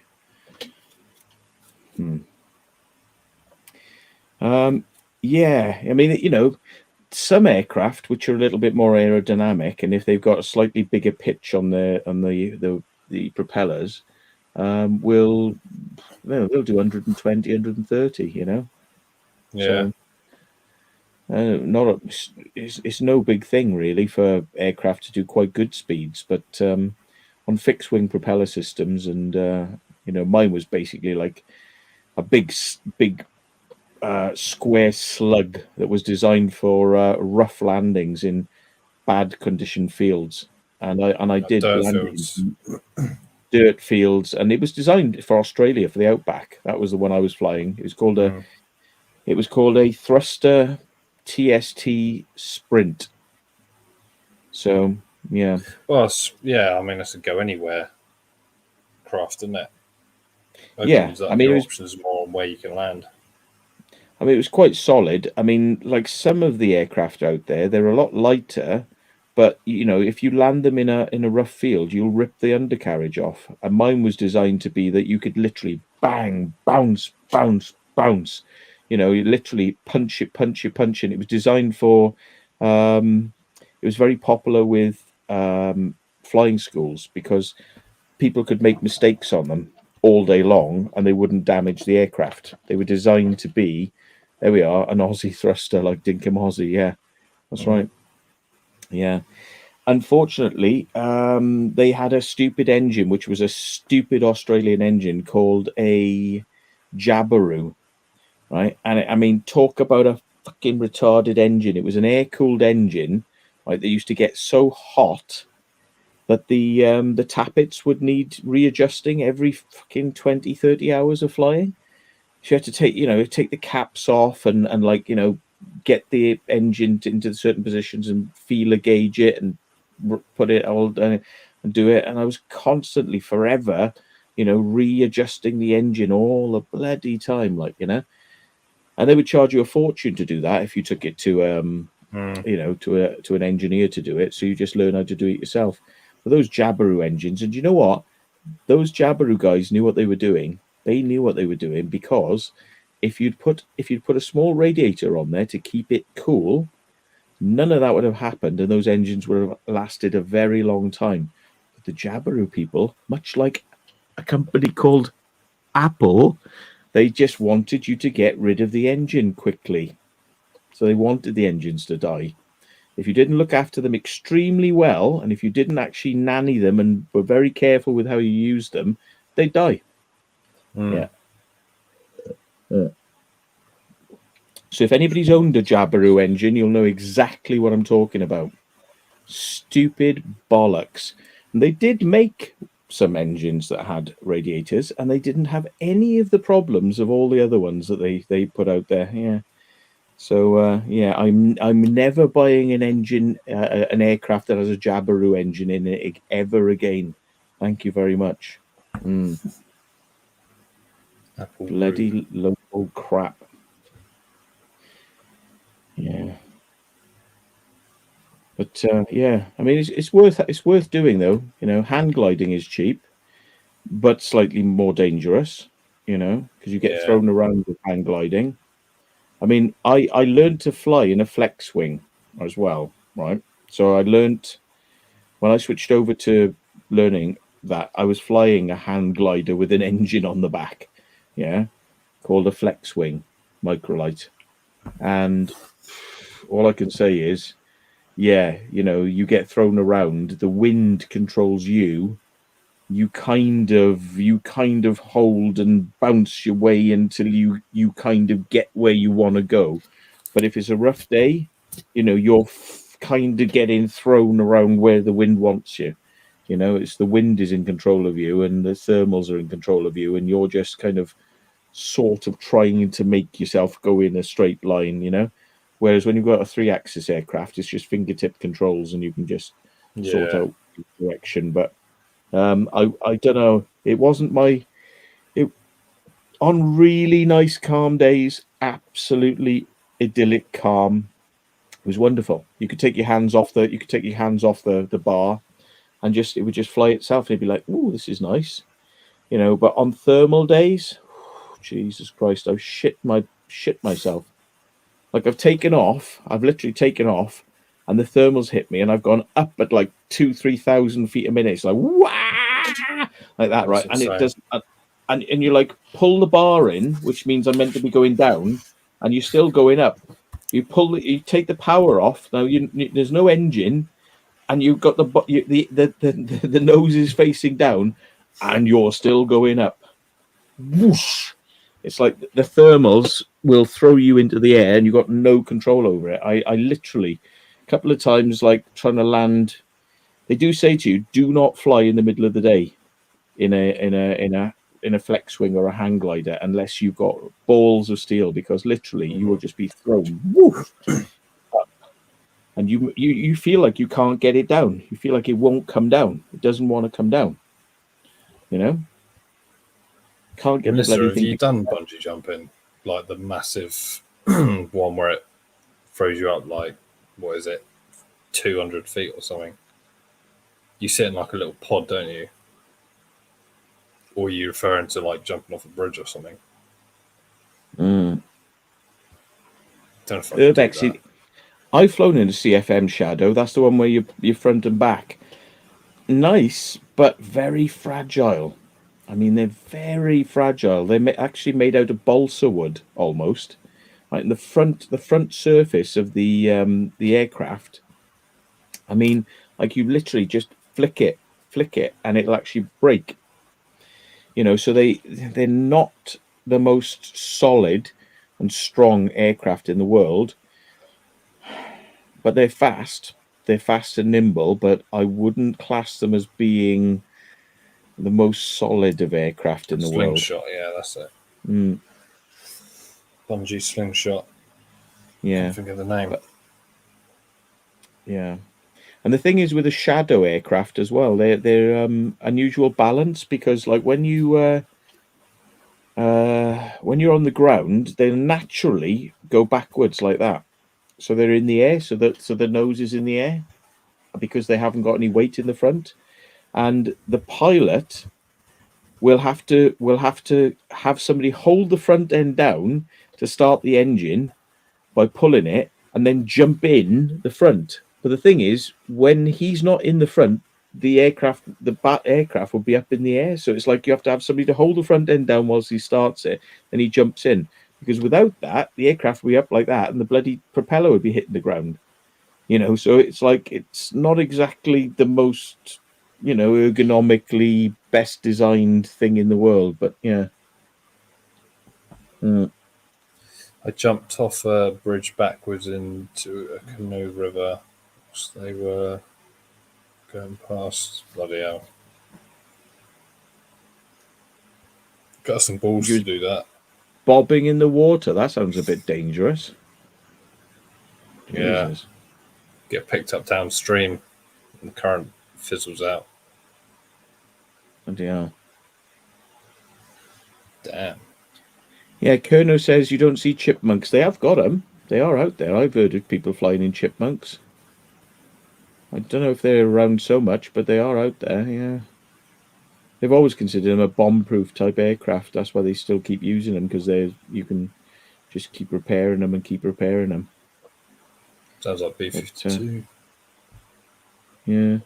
I wouldn't mind getting back into it, but like I say, the only trouble with flying aircraft is you've got to fly from one airfield to another airfield. I mean, it's not really the ideal thing to go landing in fields. You can land in a grass field, but if you hit a nasty bump or a rock that you're not expecting, I mean, it could, that's going to be it. Then you ain't going to take off again. That's going to be it.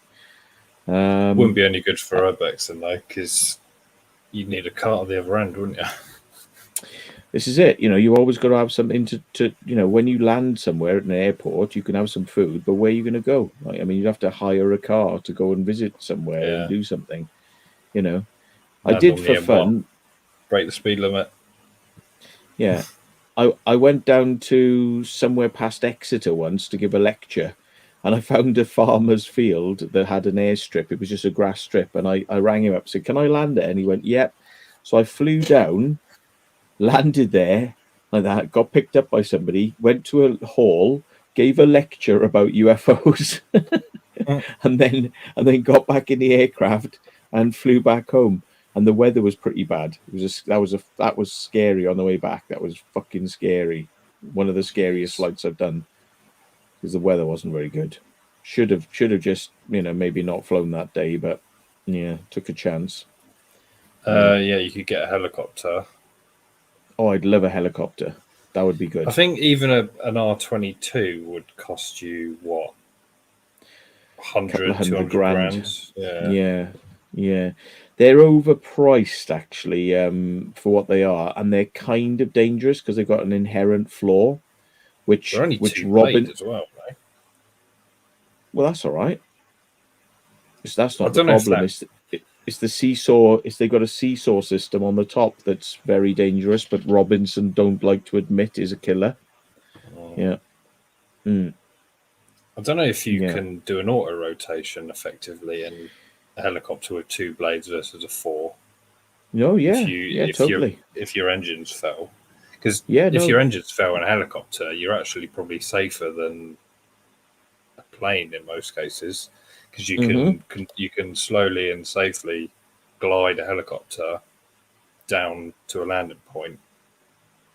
Yeah. Oh, look, Urbex, he says there's a problem with the swash plate. Yeah, that's right. There is. That's what I was talking about. It's got a seesaw. It's got a seesaw swash plate, so the whole thing kind of moves around. Like whereas with most helicopters, the actual blade is fixed on solid, right? And the whole thing spins around, you know. But you can pitch the propellers and you can move it back and forth, yeah. But with a Robinson, it's actually disconnected. You can actually make it bounce back and forth. It'll actually just move by itself. And there's a type of motion you can get into where this thing will go like that, and it'll just literally throw the blade into the back of the aircraft, snap the blade off.